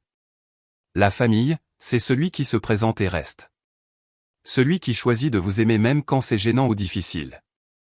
Alors que nous nous dirigions vers nos voitures, j'ai pensé aux lettres de l'oncle Robert, au choix qu'il avait fait chaque jour d'être mon père, à la volonté de Jenny de quitter son emploi confortable pour m'aider à construire quelque chose de nouveau, aux jeunes que nous allions bientôt servir, qui apprendraient qu'être abandonné par certaines personnes ne signifiait pas être indigne d'amour. Mes parents m'avaient appris à quoi ressemblait l'abandon. L'oncle Robert m'avait montré à quoi ressemblait l'engagement. Maintenant, j'apprenais que je pouvais choisir qui devenir en réponse à ces 2 leçons. L'entrepôt derrière nous serait bientôt rempli de jeunes gens qui avaient été rejetés par les adultes qui étaient censés les protéger. Mais il serait aussi rempli de membres du personnel qui avaient choisi de rester, de se battre, de prouver que le système pouvait fonctionner lorsqu'il était géré par des personnes qui comprenaient ce que c'était que d'en avoir besoin. Dans 30 jours, je me tiendrai dans une salle d'audience et je dirai à un juge exactement ce que les choix de mes parents avaient coûté. Mais plus important encore, je serais en mesure de lui dire ce que j'avais construit à partir des décombres qu'ils avaient laissés derrière eux. Cela me semblait être la forme de justice la plus honnête. Demain, Jenny et moi commencerions à interviewer des architectes et des entrepreneurs. La semaine prochaine, nous commencerions le processus d'obtention de la licence auprès de l'État. Le mois prochain, je ferai face à mes parents une dernière fois. Et quelque part dans le futur, un jeune de 18 ans effrayé franchirait nos portes et apprendrait ce que j'avais appris. Qu'être jeté par certaines personnes ne déterminait pas votre valeur. La vraie question était de savoir si vous pouviez trouver les personnes qui choisiraient de vous garder. L'appel téléphonique qui a tout changé est arrivé à 6 heures du matin, 3 semaines avant l'audience de détermination de la peine de mes parents. J'étais plongé dans les plans et les feuilles de calcul budgétaire quand la voix du détective Morrison a coupé ma routine matinale comme une lame. Mademoiselle Mitchell, nous avons un problème. Le cas de vos parents a pris un tournant inattendu. J'ai posé ma tasse de café, instantanément réveillé. Quel genre de tournant? Ils prétendent avoir des informations sur des crimes supplémentaires. Des crimes vous impliquant, vous et la succession de votre oncle. Leur avocat a déposé une requête hier demandant une audience de plaidé coupable. C'est impossible. L'oncle Robert était complètement légitime dans ses affaires. Il n'allègue pas d'irrégularité financière, a dit prudemment le détective Morrison. Ils prétendent que votre oncle les a contraints à vous abandonner en menaçant de révéler une activité criminelle antérieure. Ils disent qu'ils ont été victimes de chantage pour rester à l'écart. Le silence qui a suivi m'a semblé comme tomber à travers la glace. Mes parents, confrontés à 12 ans de prison, essayaient maintenant de détruire la réputation de l'oncle Robert et de se faire passer pour des victimes de sa manipulation. C'est un mensonge, ai-je dit, ma voix plus stable que je ne le sentais. Je vous crois, mais leur avocat a soumis ce qui semble être des documents. De vieilles lettres, des relevés bancaires, des relevés téléphoniques. Le procureur veut enquêter avant de finaliser l'accord de plaidé coupable. Ce qui signifie quoi, exactement? Ce qui signifie que la sentence est reportée indéfiniment pendant que nous démêlons ces allégations. Après avoir raccroché, je suis resté assise dans la cuisine de l'oncle Robert, ma cuisine, regardant la lumière du matin filtrer à travers les fenêtres qu'il avait nettoyées juste avant son diagnostic.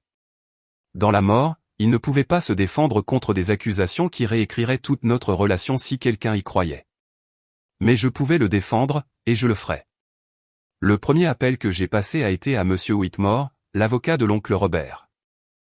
Le second a été à Jenny, qui est arrivée chez moi en moins de 30 minutes avec du café et une indignation vertueuse. C'est ignoble, a-t-elle dit en étalant les documents juridiques que le détective Morrison m'avait envoyés par email sur ma table de salle à manger.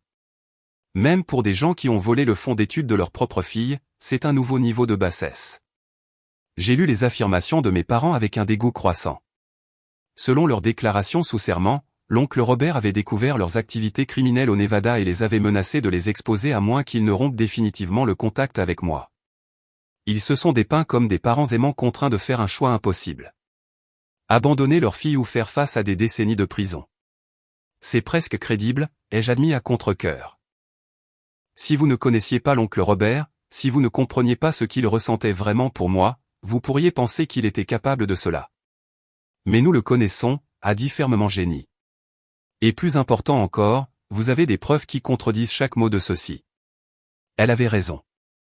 Les lettres de l'oncle Robert, les albums photos, la documentation détaillée de leurs crimes, tout cela peignait un tableau très différent. Mais serait-ce suffisant pour contrer leurs accusations au tribunal?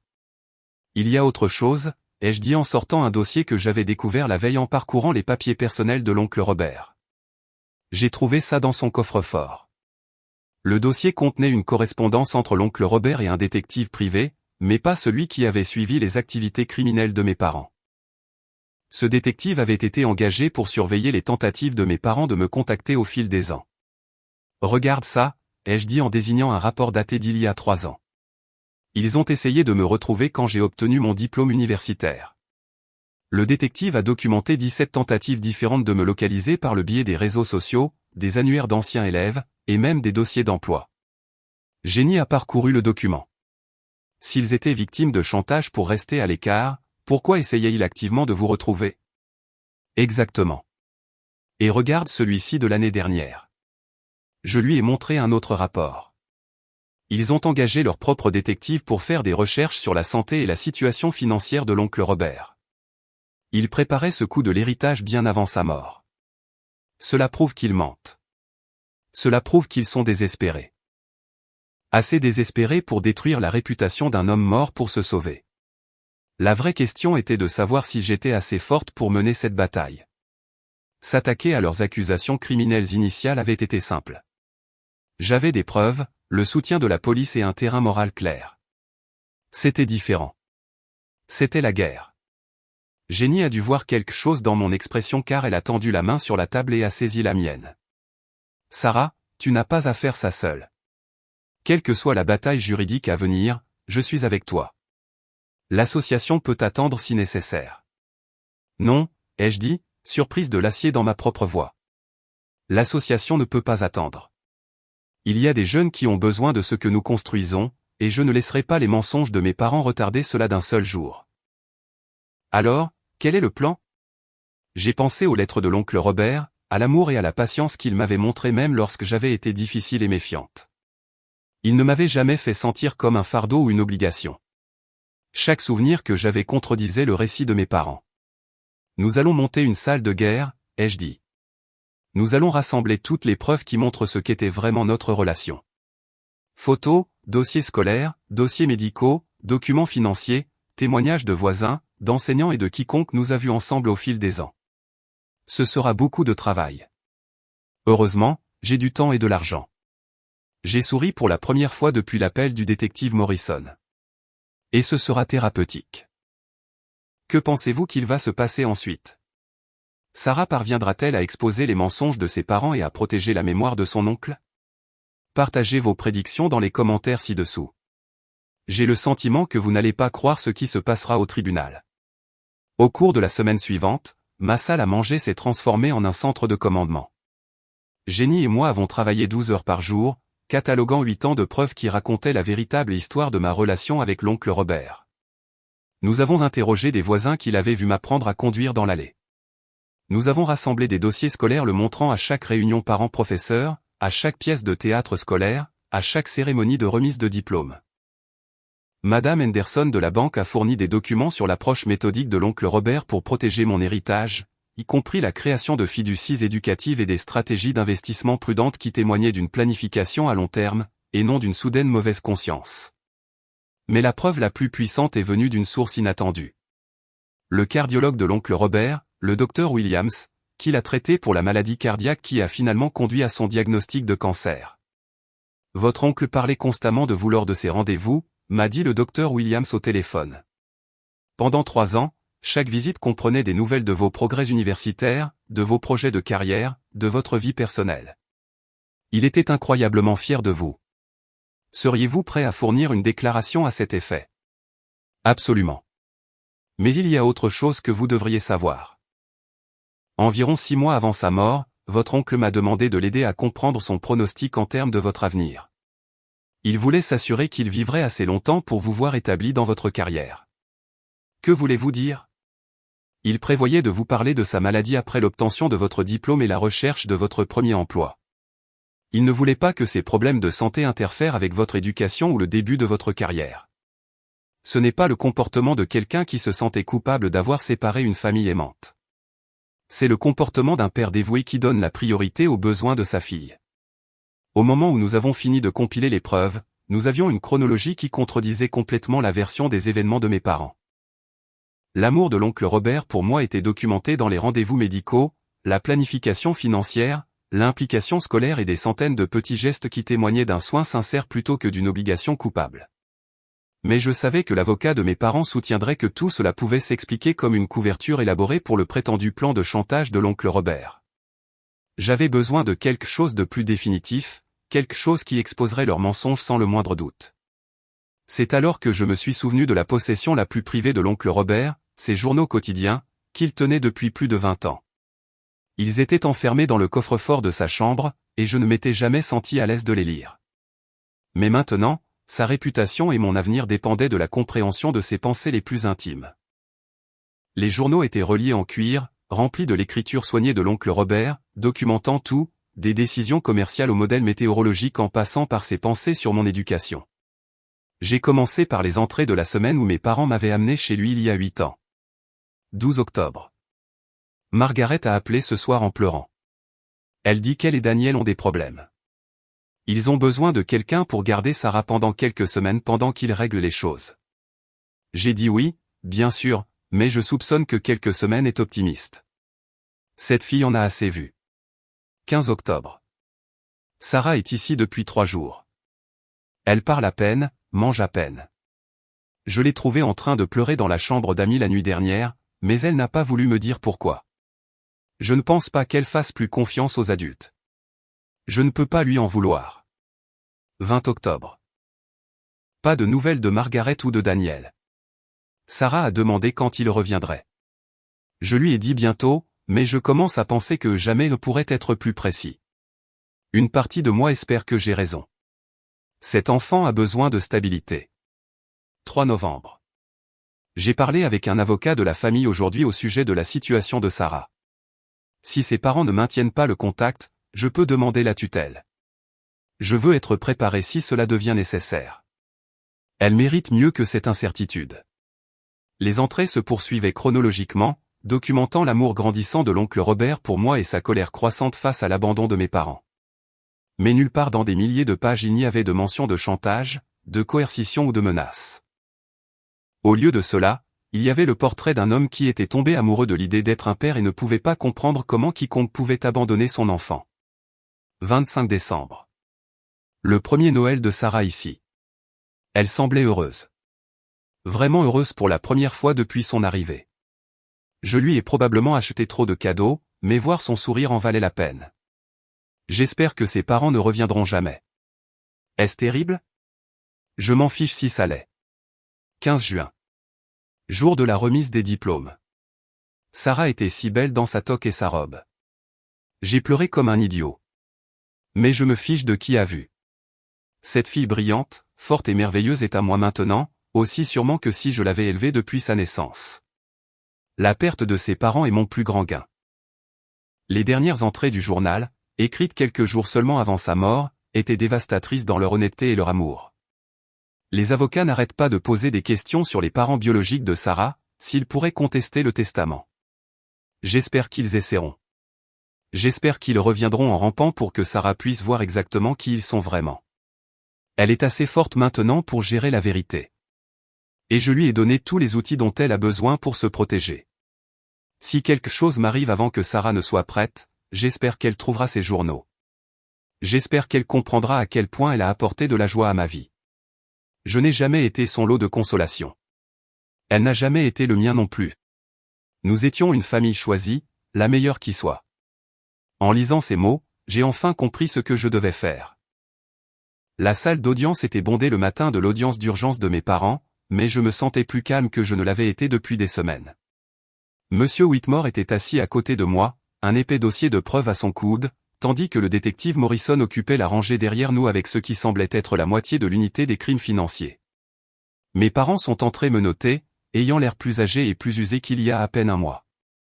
La prison du comté ne leur avait pas fait de bien, mais plus que cela, ils se comportaient comme des gens qui savaient qu'ils s'accrochaient à leur dernier espoir. Leur avocat, un homme à l'allure habile nommé Harrison Wells, avait le comportement de quelqu'un qui se spécialisait dans les défenses désespérées et les stratégies de la dernière chance. Il se déplaçait avec la confiance d'une personne habituée à créer le chaos dans les salles d'audience, mais j'avais fait mes recherches. Son palmarès était plus impressionnant sur le papier qu'en réalité. La juge Catherine Morrison, sans lien de parenté avec le détective Morrison, comme elle l'avait précisé lorsque nous nous étions rencontrés plus tôt, a ouvert l'audience avec l'efficacité énergique de quelqu'un qui avait vu tous les drames judiciaires possibles et avait peu de patience pour le théâtre. « Monsieur Wells, a-t-elle dit, j'ai examiné votre requête et les documents qui l'accompagnent. Vous alléguez que le plaidoyer de culpabilité antérieur de votre client a été fait sous la contrainte en raison de preuves nouvellement découvertes de coercition par le défunt Robert Mitchell.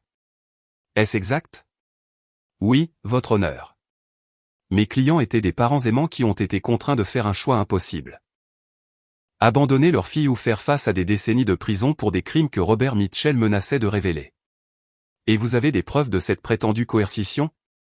Wells s'est levé et s'est approché de l'estrade avec un dossier qui semblait impressionnant d'épaisseur, mais je soupçonnais qu'il contenait plus de style que de substance. Nous avons une correspondance entre Robert Mitchell et mes clients datant de 8 ans, votre honneur. Des lettres qui montrent clairement que M. Mitchell a utilisé leurs erreurs passées comme levier pour les tenir à l'écart de leur fille. La juge Morrison a accepté le dossier et a commencé à lire pendant que la salle d'audience attendait dans un silence tendu. J'ai regardé les visages de mes parents, cherchant tout signe de doute ou de culpabilité concernant leurs accusations.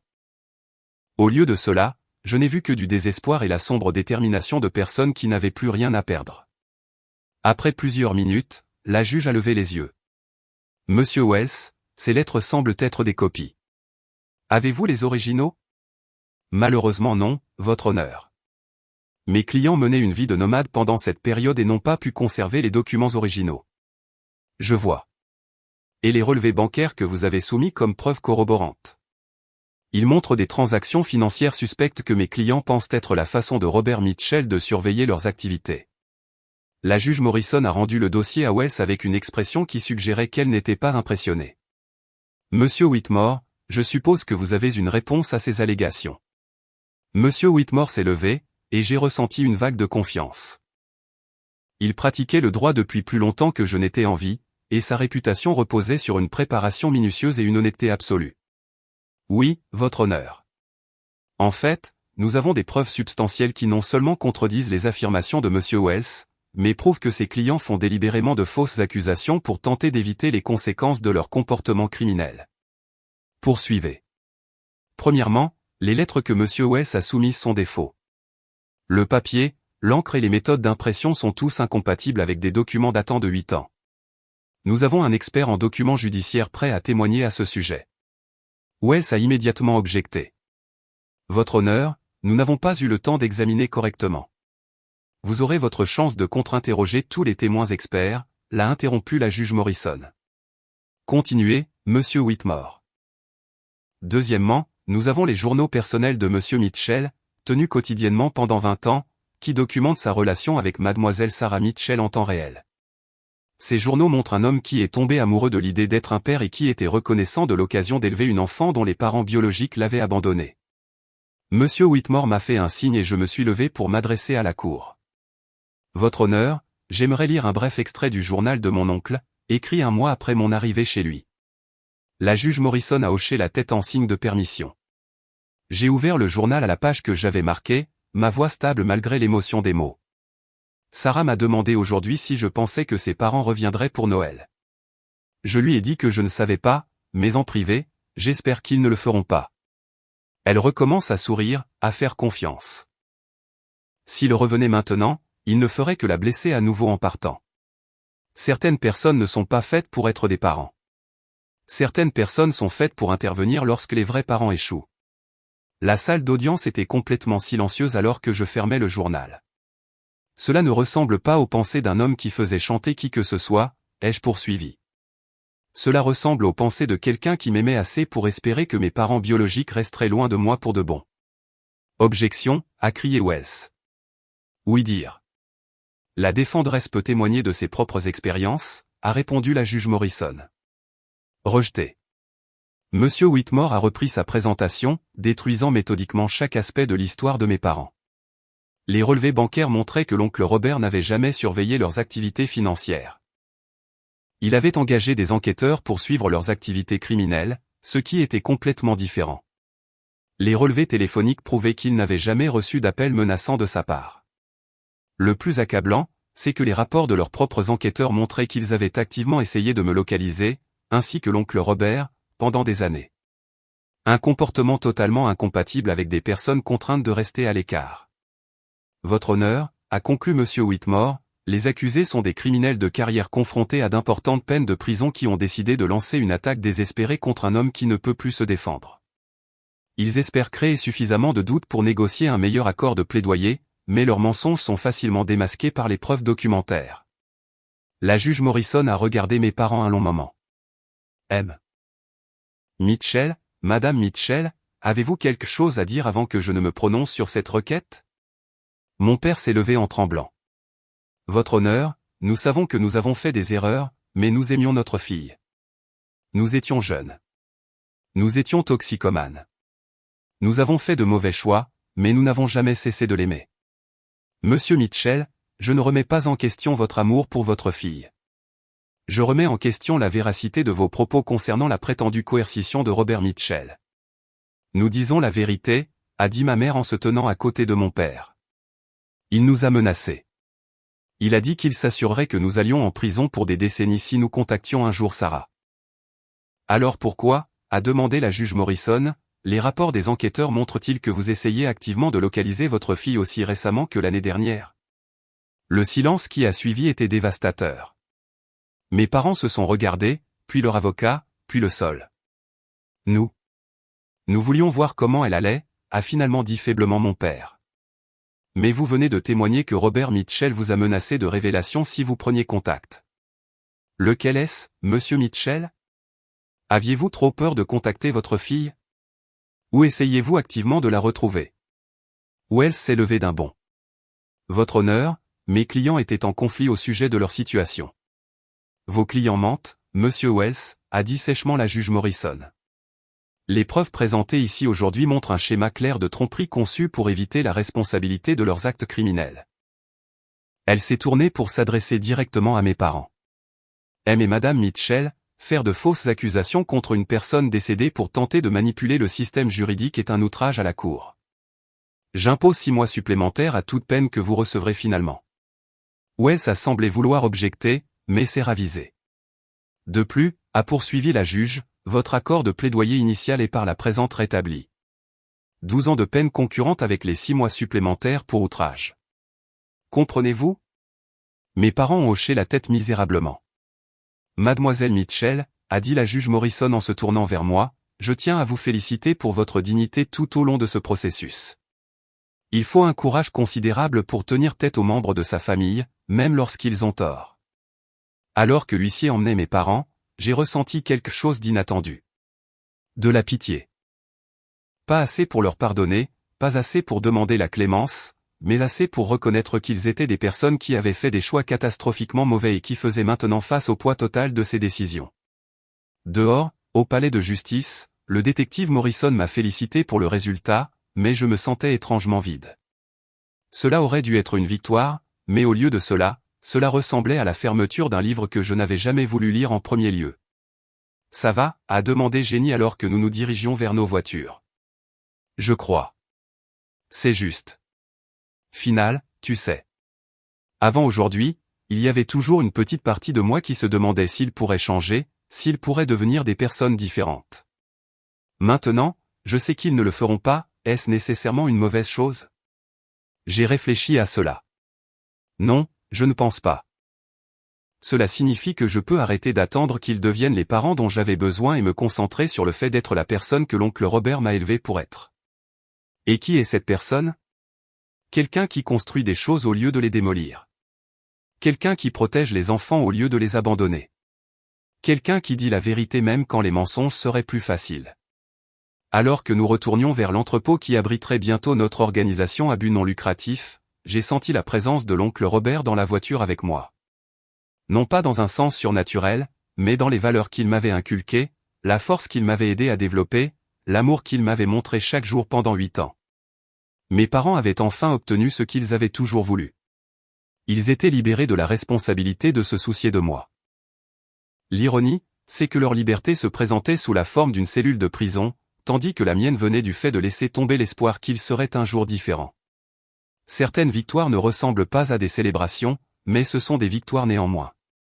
6 semaines après le drame du palais de justice, Jenny et moi nous tenions dans l'entrepôt partiellement rénové, regardant les entrepreneurs installer les équipements de cuisine dans ce qui allait devenir l'espace commun de nos premiers résidents.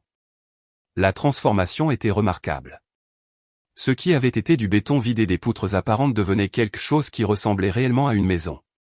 Le prévôt des incendies a signé les permis de résidence ce matin, a rapporté Jenny en vérifiant sa tablette. Et le conseil d'homologation de l'État a approuvé notre statut d'organisation à but non lucratif. Nous sommes officiellement prêts à commencer à accepter les candidatures. Combien de jeunes sont sur la liste d'attente maintenant? 47, et ce n'est que le résultat d'une première prise de contact avec les services sociaux de 3 comtés. Je savais que le besoin était important, mais le voir en chiffres était stupéfiant. 47 adolescents qui sortiraient du système de placement familial dans les 12 prochains mois, sans nulle part où aller et sans système de soutien. Des jeunes comme Jenny l'avaient été, comme j'aurais pu l'être si l'oncle Robert n'était pas intervenu. Nous commencerons avec 10 résidents, ai-je décidé. Mettre nos systèmes en place avant de nous développer. D'accord. J'ai déjà identifié le premier groupe. 5 filles et 5 garçons âgés de 17 à 19 ans, tous sortant du système dans les 6 prochains mois. Mon téléphone a sonné alors que nous nous dirigions vers l'espace de bureau. L'identification de l'appelant affichait un numéro que je ne reconnaissais pas, mais quelque chose me semblait familier. Mademoiselle Mitchell, ici le docteur Patricia Collins de l'hôpital pour enfants de Seattle. Je vous appelle au sujet de votre oncle, Robert Mitchell. J'ai senti mon estomac se nouer. Mon oncle est décédé il y a 6 mois, docteur Collins. Je sais, et je suis désolé pour votre perte. Je vous appelle parce que votre oncle a fait une demande avant sa mort, que nous vous contactions si certaines circonstances se présentaient. Quel genre de circonstances? Connaissez-vous l'aile du cancer pour enfants qui porte le nom de votre oncle? Je me suis arrêté de marcher. Je suis désolé, quoi? L'aile d'oncologie pédiatrique Robert Mitchell. Votre oncle a financé la construction il y a 5 ans et il a été le principal donateur de nos programmes de soutien aux patients depuis lors. Le monde a semblé basculer légèrement. L'oncle Robert n'avait jamais rien mentionné sur les dons à l'hôpital, et je pensais tout savoir sur ces dons de bienfaisance. Dr Collins, je pense qu'il y a peut-être une confusion. Mon oncle était généreux, mais il n'était pas assez riche pour financer des ailes d'hôpital. Mademoiselle Mitchell, votre oncle a fait don de plus de 2 millions de dollars à notre hôpital au cours des 5 dernières années. La rénovation de l'aile seule a coûté 1,2 million. Je me suis assise lourdement sur une chaise couverte de peinture, essayant de digérer cette information. 2 millions de dollars. C'était plus de la moitié de ce que l'oncle Robert m'avait laissé, et il l'avait donné sans jamais le mentionner. Pourquoi m'appelez-vous maintenant, ai-je réussi à demander. Parce que votre oncle a créé un fonds en fiducie pour un soutien continu, mais les fonds s'épuisent. Il a laissé des instructions pour que, si la fiducie tombait en dessous d'un certain montant, nous vous contactions pour voir si vous vouliez continuer son soutien. De combien la fiducie a-t-elle besoin? Environ 500 000 dollars par an pour maintenir les programmes actuels. Mais mademoiselle Mitchell, je veux que vous sachiez que votre oncle n'a jamais attendu de vous que vous continuiez ses dons. Il a été très clair sur le fait que c'était son choix, pas une obligation qu'il vous transmettait. Après avoir terminé l'appel, je suis resté assise dans l'espace de bureau à moitié terminé, fixant les plans éparpillés sur mon bureau. Jenny m'a trouvé là 20 minutes plus tard. Sarah, tu as l'air d'avoir vu un fantôme. Je lui ai parlé de l'appel du docteur Collins, de l'aile de l'hôpital que je n'avais jamais connue, du fonds en fiducie qui aidait discrètement les enfants atteints de cancer depuis des années. C'est incroyable, a dit Jenny quand j'ai terminé. Ton oncle finançait une aile d'hôpital pour enfants tout en élevant et en construisant son entreprise. Cela explique certaines choses, en fait. Pourquoi il était toujours si prudent avec l'argent? Pourquoi il a conduit ce vieux camion pendant tant d'années? Pourquoi il n'a jamais pris de vacances coûteuses? Il soutenait des enfants malades. Des enfants malades dont les parents ne pouvaient pas se permettre les meilleurs soins. J'ai ouvert le site web de l'hôpital sur mon téléphone, cherchant des informations sur l'aile Robert Mitchell. Ce que j'ai trouvé m'a coupé le souffle. L'aile n'était pas seulement un établissement médical stérile. Elle était conçue pour ressembler à un pays des merveilles pour enfants, avec des peintures murales sur tous les murs, des aires de jeux intégrées aux espaces de traitement et des chambres familiales pour que les parents puissent rester près de leurs enfants pendant le traitement. Les témoignages des familles étaient déchirants et inspirants. Des parents décrivant comment la conception de l'aile avait aidé leurs enfants à faire face à la chimiothérapie. Des médecins expliquant comment les programmes de soutien familial avaient amélioré les résultats des traitements. Des dessins d'enfants remerciant Monsieur Robert d'avoir rendu l'hôpital moins effrayant. Jenny, regarde ça, ai-je dit en tournant mon téléphone pour qu'elle puisse voir une photo de la salle de jeu principale de l'aile. Elle ne ressemblait en rien à un espace hospitalier traditionnel. Au lieu de cela, elle ressemblait à une forêt magique avec des arbres peints sur les murs et des étoiles en fibre optique scintillant au plafond. C'est magnifique. Ton oncle avait une vision incroyable. Il ne m'a jamais parlé de tout ça. Jamais mentionné l'hôpital ou les dons. Ça lui ressemble, cependant, n'est-ce pas? Il n'était pas le genre de personne qui avait besoin de reconnaissance pour faire de bonnes choses. J'ai pensé aux lettres de l'oncle Robert, à sa générosité discrète dans tant de domaines de la vie, à la façon dont il m'avait élevé sans jamais me faire sentir comme un fardeau ou une obligation. Je dois continuer à soutenir l'hôpital, ai-je dit soudainement. Sarah, c'est un engagement financier énorme. 500 000 dollars par an, plus ce dont nous avons besoin pour cet endroit. Je connais les chiffres, Jenny, mais je ne peux pas laisser tomber ces enfants. L'oncle Robert a construit quelque chose de magnifique là-bas. Quelque chose qui aide les familles à traverser les pires moments de leur vie. Je ne serai pas la raison pour laquelle cela s'effondre. Jenny a étudié mon visage. Tu es sûr de ça? J'en suis sûr. Nous trouverons un moyen. En fait, a dit lentement Jenny, j'ai peut-être une idée à ce sujet. Elle a sorti son propre téléphone et m'a montré un article de presse sur les programmes de dons d'entreprise. Et si nous positionnions notre organisation à but non lucratif comme faisant partie d'un réseau caritatif plus large? Nous pourrions nous associer à l'aile de l'hôpital, créer des programmes qui servent les deux populations, les jeunes sortant du système de placement familial et les familles confrontées à une crise médicale. Comment cela fonctionnerait-il? Pensez-y. Les jeunes en famille d'accueil plus âgés pourraient faire du bénévolat à l'hôpital, acquérant une expérience de travail tout en aidant les enfants plus jeunes. Les familles confrontées à des factures médicales pourraient recevoir un soutien de nos programmes de compétences de vie. Nous pourrions créer un réseau de soutien complet qui aborde différents types de crises familiales. Plus Jenny parlait, plus j'étais excité. Il ne s'agissait pas seulement de continuer le travail de l'oncle Robert. Il s'agissait de l'étendre, de créer des liens entre différentes populations vulnérables, de construire quelque chose de plus grand que l'un ou l'autre des programmes ne pourrait l'être seul. Nous aurions besoin de sponsors d'entreprise, ai-je dit, mon esprit parcourant les possibilités. Exactement. Les entreprises adorent soutenir les programmes qui démontrent un impact communautaire mesurable. Et avec les relations de l'entreprise de construction de votre oncle, plus le réseau de donateurs établi de l'hôpital, nous aurions une base solide pour la collecte de fonds. Jenny, ça pourrait marcher. Plus que ça pourrait être révolutionnaire. Un soutien familial complet qui aborde à la fois les crises immédiates et la stabilité à long terme. Nous avons passé les 3 heures suivantes à esquisser un plan préliminaire pour ce que nous avons commencé à appeler le « Réseau de soutien familial Robert Mitchell ». Services de placement familial, soutien familial médical, programmes éducatifs, formation professionnelle, aide financière d'urgence, le tout sous une seule égide organisationnelle. Ton oncle serait fier, a dit Jenny en examinant nos notes. Tu penses? J'en suis sûr. Il a vu une fille qui avait besoin d'aide et il l'a aidée. Maintenant, tu vois des communautés entières qui ont besoin d'aide, et tu trouves un moyen de les aider aussi. En nous préparant à quitter l'entrepôt, j'ai ressenti quelque chose que je n'avais jamais ressenti auparavant. Une certitude absolue quant à mon but. Non seulement continuer le travail de l'oncle Robert, mais le développer, l'étendre, créer quelque chose qui aiderait les familles d'une manière que je n'avais même jamais imaginée. Mes parents m'avaient appris à quoi ressemblait l'abandon. L'oncle Robert m'avait montré à quoi ressemblait l'engagement. Maintenant, j'apprenais ce que signifiait vraiment l'héritage. Non seulement préserver ce qui a précédé, mais l'utiliser comme une fondation pour construire quelque chose d'encore mieux. La jeune fille de 18 ans effrayée qui était arrivée chez l'oncle Robert il y a 8 ans n'aurait jamais pu imaginer se tenir dans cet entrepôt, planifiant des programmes qui aideraient des centaines de familles. Mais la douleur de cette fille était devenue le but d'une femme. Et son but était sur le point de devenir quelque chose de transformationnel. Demain, Jenny et moi commencerions à appeler des sponsors d'entreprises potentielles.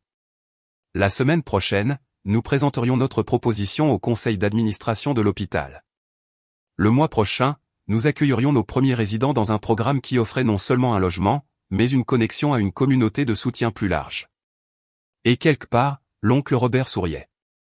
La salle de conseil d'administration de Pinacle Industries était tout ce à quoi je m'attendais. Des baies vitrées, des fauteuils en cuir qui coûtaient probablement plus cher que les voitures de la plupart des gens, et un facteur d'intimidation clairement intentionnel. Mais après des mois de planification et de préparation, je me sentais prête à répondre à toutes les questions qu'il pourrait me poser. Mademoiselle Mitchell, a déclaré Patricia Hawthorne, directrice des relations communautaires de Pinacle. Votre proposition est certainement ambitieuse. Vous demandez un engagement de 5 ans de 1,2 million de dollars par an pour soutenir ce qui est essentiellement un modèle non testé. C'est exact, ai-je répondu calmement. Mais les composants individuels ont tous fait leurs preuves. Programme de soutien aux familles d'accueil, assistance médicale familiale, initiative de formation professionnelle. Nous les intégrons simplement d'une manière qui crée des synergies et élimine les doublons. Les 12 cadres autour de la table ont échangé des regards. J'avais appris à lire ces dynamiques d'entreprise au cours du mois dernier de présentations similaires, et je pouvais sentir qu'ils étaient intrigués malgré leur scepticisme. Donnez-nous un exemple concret, a demandé David Chen, le directeur financier. Comment cette intégration fonctionne-t-elle réellement en pratique?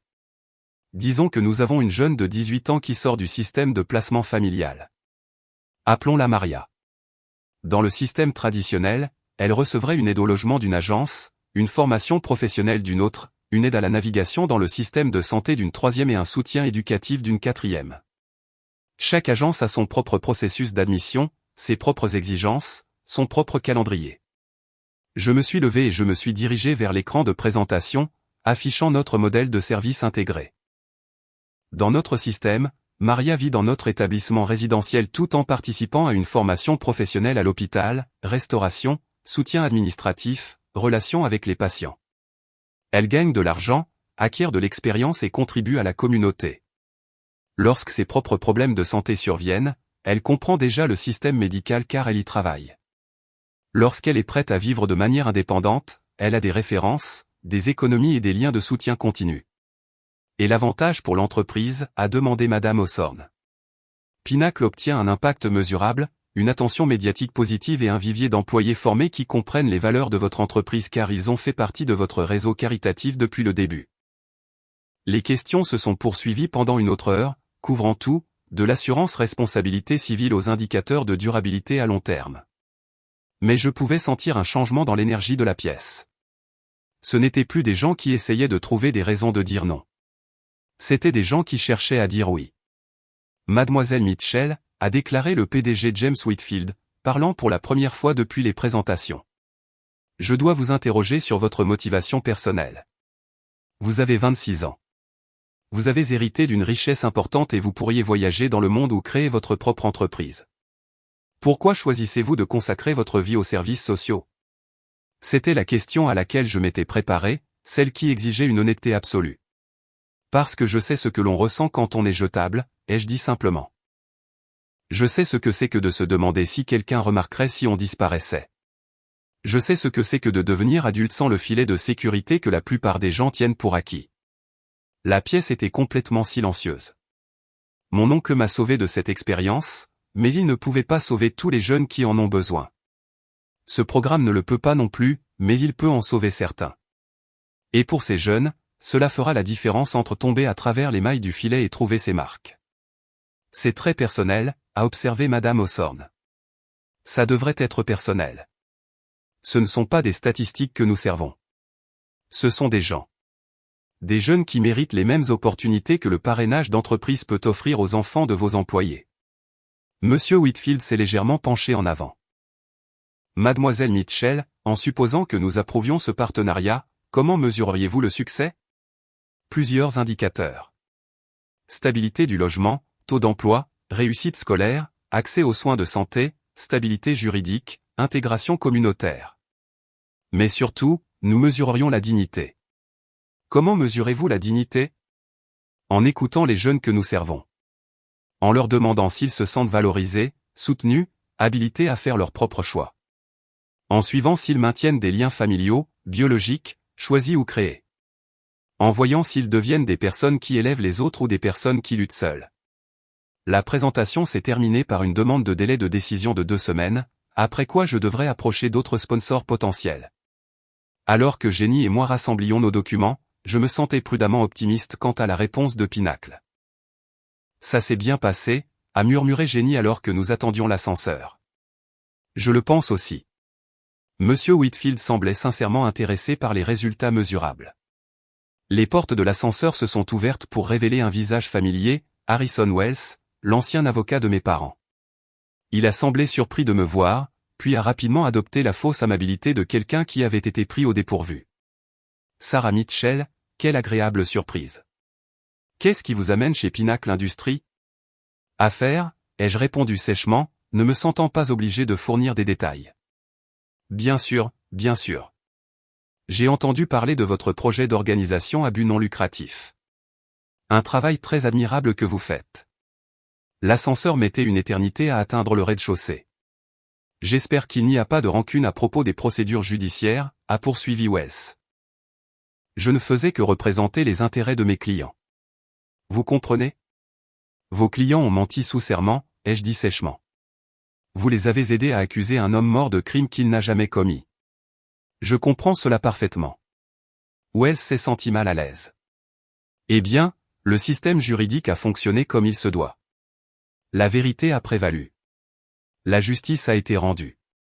La justice aurait été que mes parents assument la responsabilité de leurs actes au lieu d'essayer de détruire la réputation d'un homme innocent pour se sauver. L'ascenseur a finalement atteint le hall et Jenny et moi sommes sortis immédiatement. Sarah a appelé Wells après moi. Vos parents m'ont demandé de vous dire quelque chose si je vous voyais un jour. Contre mon meilleur jugement, je me suis arrêté et je me suis retourné. Ils veulent que vous sachiez qu'ils sont désolés pour tout. Ils ont eu 8 ans pour être désolés, ai-je répondu. Ils ont choisi d'être des criminels à la place. Les gens changent. Certains, oui. Eux, non. Alors que nous nous dirigions vers notre voiture, Jenny a secoué la tête avec incrédulité. Le culot de ce type, agissant comme si vous deviez être reconnaissante qu'il n'ait pas réussi à faire accuser votre oncle de chantage. C'est un avocat. Agir comme si des choses terribles étaient normales, c'est littéralement son travail. Mais les mots de Wells m'avaient affecté plus que je ne voulais l'admettre. Non pas parce que j'avais une quelconque inclination à pardonner à mes parents, mais parce qu'ils me rappelaient que toute cette situation ne serait jamais vraiment terminée. Quelque part dans une prison fédérale, 2 personnes qui m'avaient mis au monde purgeaient une peine pour des crimes qui avaient blessé des dizaines de personnes, y compris moi. Ils seraient libérés un jour, et ils essaieraient probablement de me contacter à nouveau. La différence, c'est que maintenant, je savais exactement qui j'étais et ce que je défendais. Je n'étais pas la jeune fille de 18 ans effrayée qui avait eu besoin de l'oncle Robert pour la protéger. J'étais quelqu'un qui avait construit quelque chose de significatif à partir des décombres de leur abandon.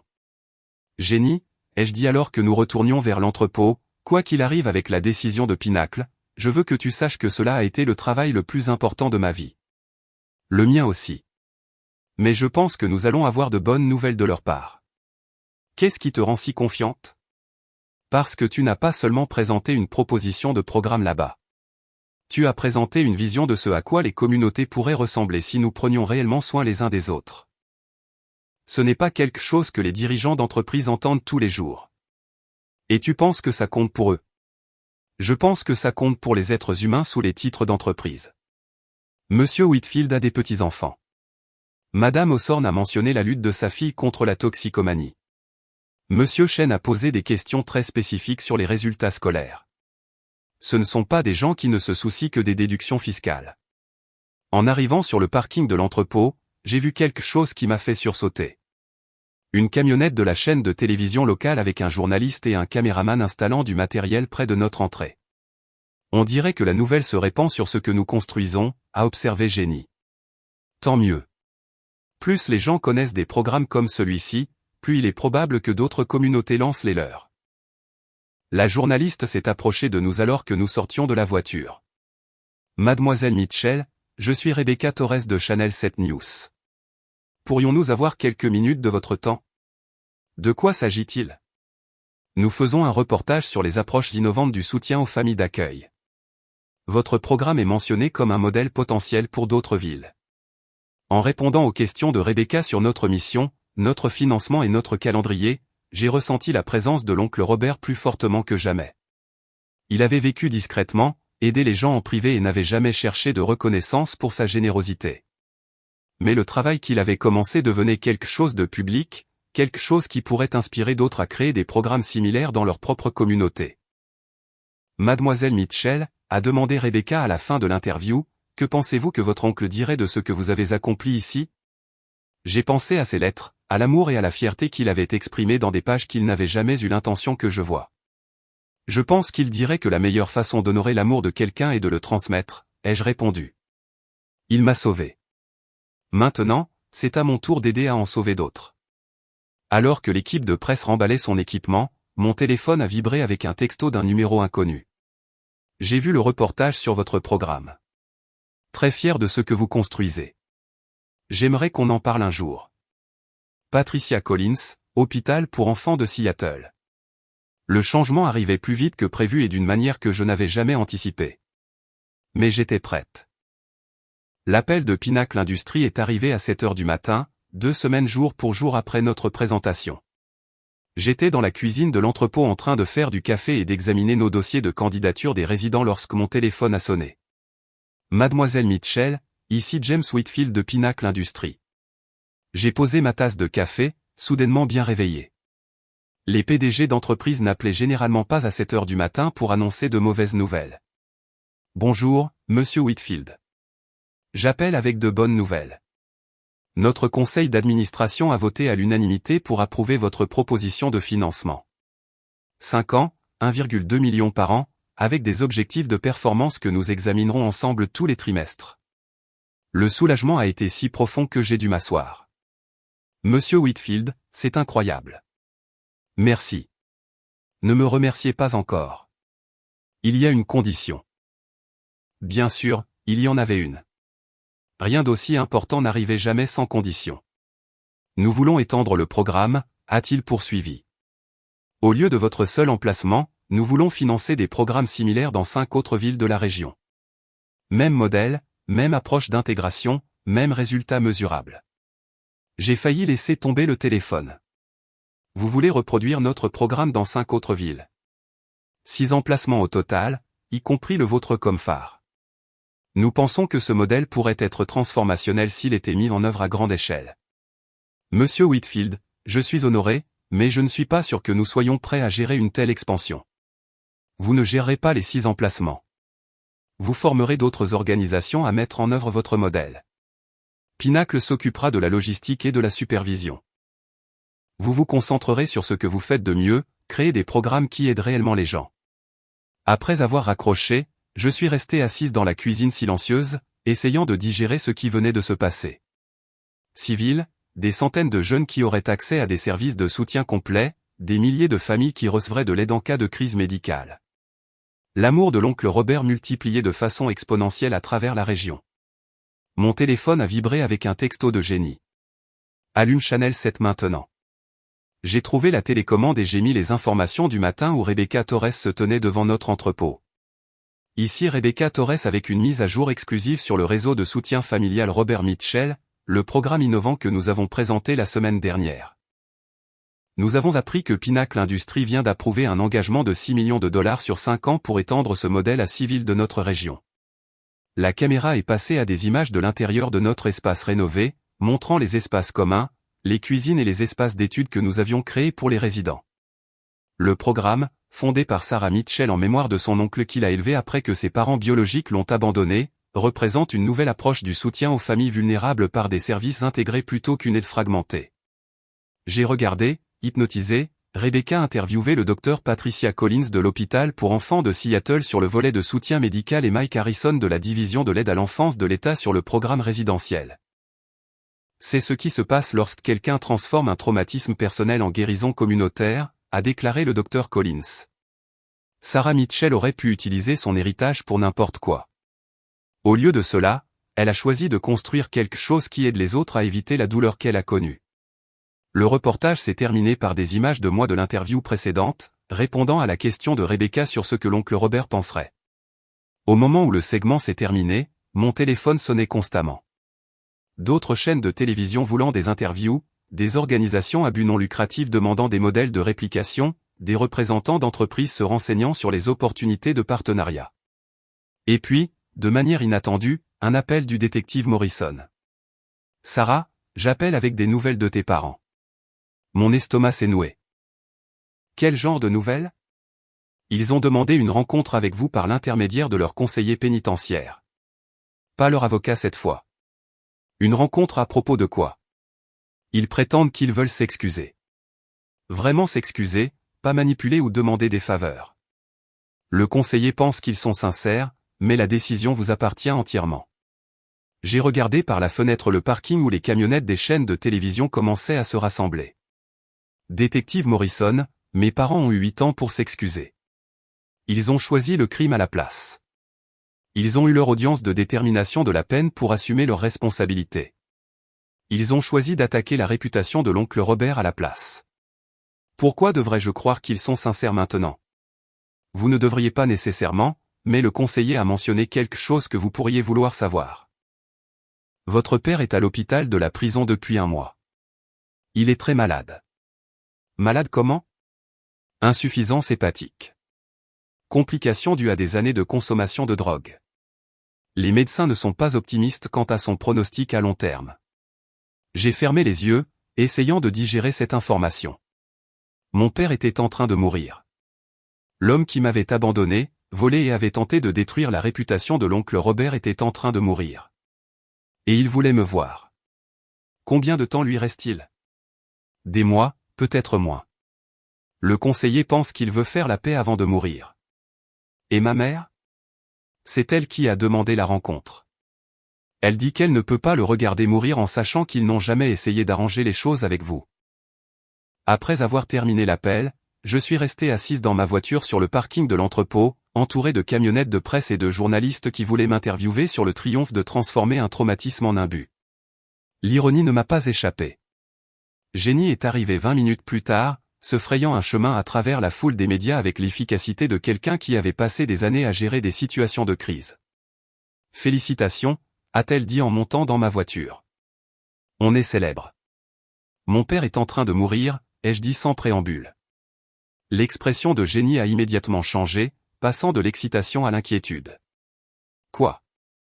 Je lui ai parlé de l'appel du détective Morrison, de la demande de mes parents de me rencontrer, du choix auquel je devais maintenant faire face entre le pardon et l'autoprotection. « Que veux-tu faire » a demandé Jenny quand j'ai terminé. « Je ne sais pas. Une partie de moi pense qu'ils ont perdu le droit de demander le pardon. Une partie de moi pense que peut-être l'oncle Robert voudrait que je fasse preuve de miséricorde. L'oncle Robert voudrait que tu fasses tout ce qui protège ton bien-être émotionnel. C'est ce que les parents sont censés vouloir pour leurs enfants. Mais si mon père meurt et que je ne lui ai jamais donné la chance de s'excuser? Si je passe le reste de ma vie à me demander si j'aurais dû être plus grande que ma colère? Jenny est restée silencieuse un moment, regardant les journalistes installer leur matériel à l'extérieur de notre bâtiment. Sarah, puis-je te dire quelque chose sur le pardon que j'ai appris en thérapie? J'ai hoché la tête. Le pardon ne consiste pas à donner aux autres ce qu'ils veulent. Il s'agit de se libérer de porter leurs erreurs pour toujours. Si tu vas dans cette prison et que tu écoutes les excuses de ton père, ce devrait être parce que tu as besoin de les entendre, pas parce qu'il a besoin de les dire. Comment savoir ce dont j'ai besoin? Tu le sauras quand tu décideras. Mais quoi que tu choisisses, assure-toi que c'est ton choix, pas la culpabilité, l'obligation ou une idée de ce qu'une bonne fille ferait. Assise dans ma voiture, entourée des preuves de la vie que j'avais construite à partir des décombres de l'abandon de mes parents, j'ai réalisé quelque chose de profond. Je n'avais plus peur d'eux. Pas de leur manipulation, pas de leur tentative de me faire culpabiliser. Pas de leur capacité à me blesser. J'étais devenu quelqu'un qui construisait des programmes qui aidaient des centaines de personnes. Quelqu'un qui transformait la douleur en un but. Quelqu'un qui portait l'amour de l'oncle Robert dans le monde. Mes parents ne pouvaient rien m'enlever de tout cela, peu importe ce qu'ils disaient ou faisaient. Jenny, ai-je finalement dit, je crois que je sais ce que je dois faire. Oui, je dois aller les voir. Non pas parce qu'ils méritent le pardon, mais parce que je mérite la clôture. Tu es sûr? J'en suis sûr. Mais je n'y vais pas seul. Viendras-tu avec moi? Bien sûr. En sortant de la voiture pour faire face aux journalistes et aux caméras, j'ai senti la présence de l'oncle Robert plus fortement que jamais. Il m'avait élevé pour être quelqu'un qui faisait face aux situations difficiles avec dignité et honnêteté, quelqu'un qui se protégeait tout en conservant de la compassion pour les autres.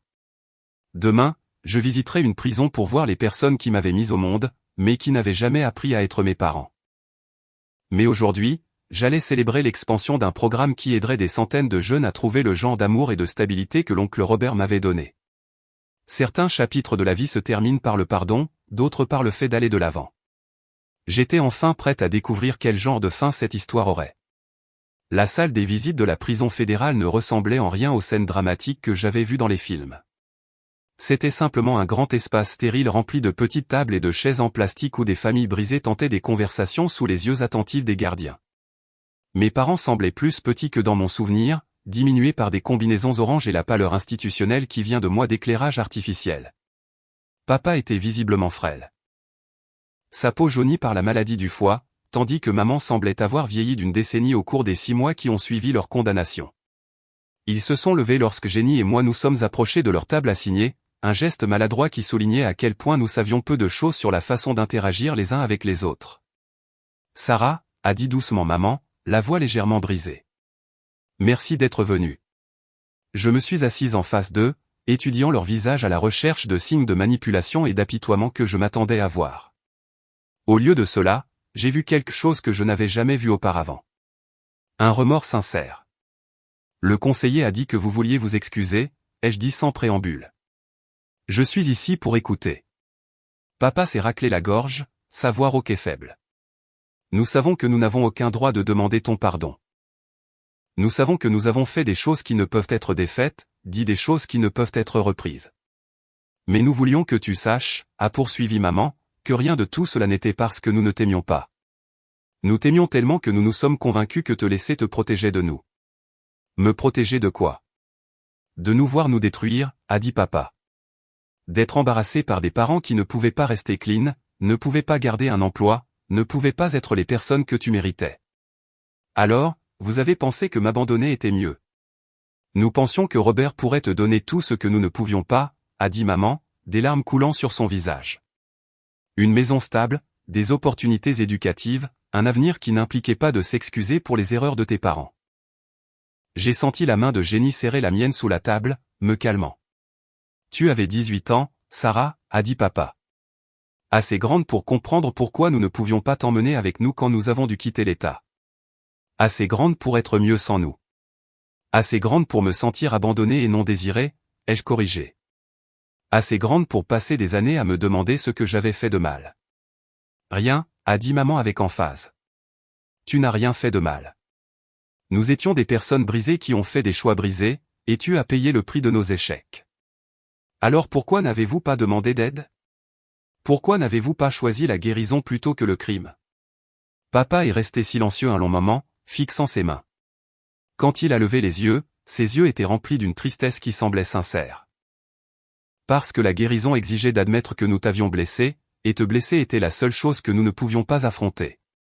Il était plus facile de rester drogué, de rester en fuite, de rester criminel, que de regarder ce que nous avions fait à notre propre fille. La lâcheté, a ajouté maman. De la pure lâcheté, déguisée en sacrifice. J'avais passé 8 ans à imaginer cette conversation, à répéter des discours de colère sur l'abandon et la trahison. Mais assise ici maintenant, face à deux personnes qui semblaient enfin comprendre l'ampleur de leurs échecs, j'ai ressenti quelque chose d'inattendu. De la pitié. Les mensonges que vous avez racontés au tribunal sur l'oncle Robert, ai-je dit. Pourquoi? Le désespoir, a répondu immédiatement papa. Nous risquions des décennies de prison, et nous avons paniqué. Nous nous sommes dit que si nous pouvions créer un doute raisonnable sur nos motivations, nous pourrions peut-être réduire nos peines et avoir éventuellement une chance d'arranger les choses avec toi. Au lieu de cela, vous avez essayé de détruire la réputation de l'homme qui m'a sauvé. Nous le savons, a dit maman. Et nous savons à quel point c'est impardonnable. Robert Mitchell était un homme bon qui t'aimait quand nous ne pouvions pas nous aimer assez pour rester clean. Nous avons vu les informations ici, a dit papa. Nous avons vu le reportage sur ton programme, sur ce que tu construis avec ton héritage. Et nous sommes fiers de toi, a dit maman. Fiers et reconnaissants que tu sois devenu la personne que nous n'avons jamais pu être. J'ai étudié leur visage, cherchant des signes de manipulation ou de fausses émotions. Au lieu de cela, j'ai vu deux personnes qui semblaient avoir enfin fait face aux pleines conséquences de leur choix. Es-tu en train de mourir, ai-je demandé directement à papa. Oui. Les médecins disent peut-être 3 mois, peut-être 6. As-tu peur de mourir? Non. De mourir sans jamais t'avoir dit la vérité sur la raison de notre départ, qui est que nous t'aimions trop pour te laisser nous regarder nous tuer avec la drogue. Nous pensions que t'abandonner était la chose la plus aimante que nous puissions faire. Au lieu de cela, vous m'avez appris que l'amour signifie s'éloigner quand les choses deviennent difficiles. Non, a dit maman avec urgence. N'apprends pas ça de nous. Apprends ce que tu as appris de Robert. Que l'amour signifie rester, se battre, choisir la personne que tu aimes avant tout. Nous sommes restés assis en silence pendant plusieurs minutes. Le poids de 8 ans de séparation et de blessures remplissant l'espace entre nous. Je ne peux pas vous pardonner, ai-je finalement dit. Non pas parce que je ne le veux pas, mais parce que je ne suis pas prête. Peut-être un jour, mais pas aujourd'hui. Papa a hoché la tête. Nous comprenons. Mais je peux vous dire ceci. Je ne suis plus en colère. J'ai passé trop d'années à porter votre abandon comme une pierre dans ma poitrine. Je ne ferai plus ça. Que feras-tu à la place, a demandé maman.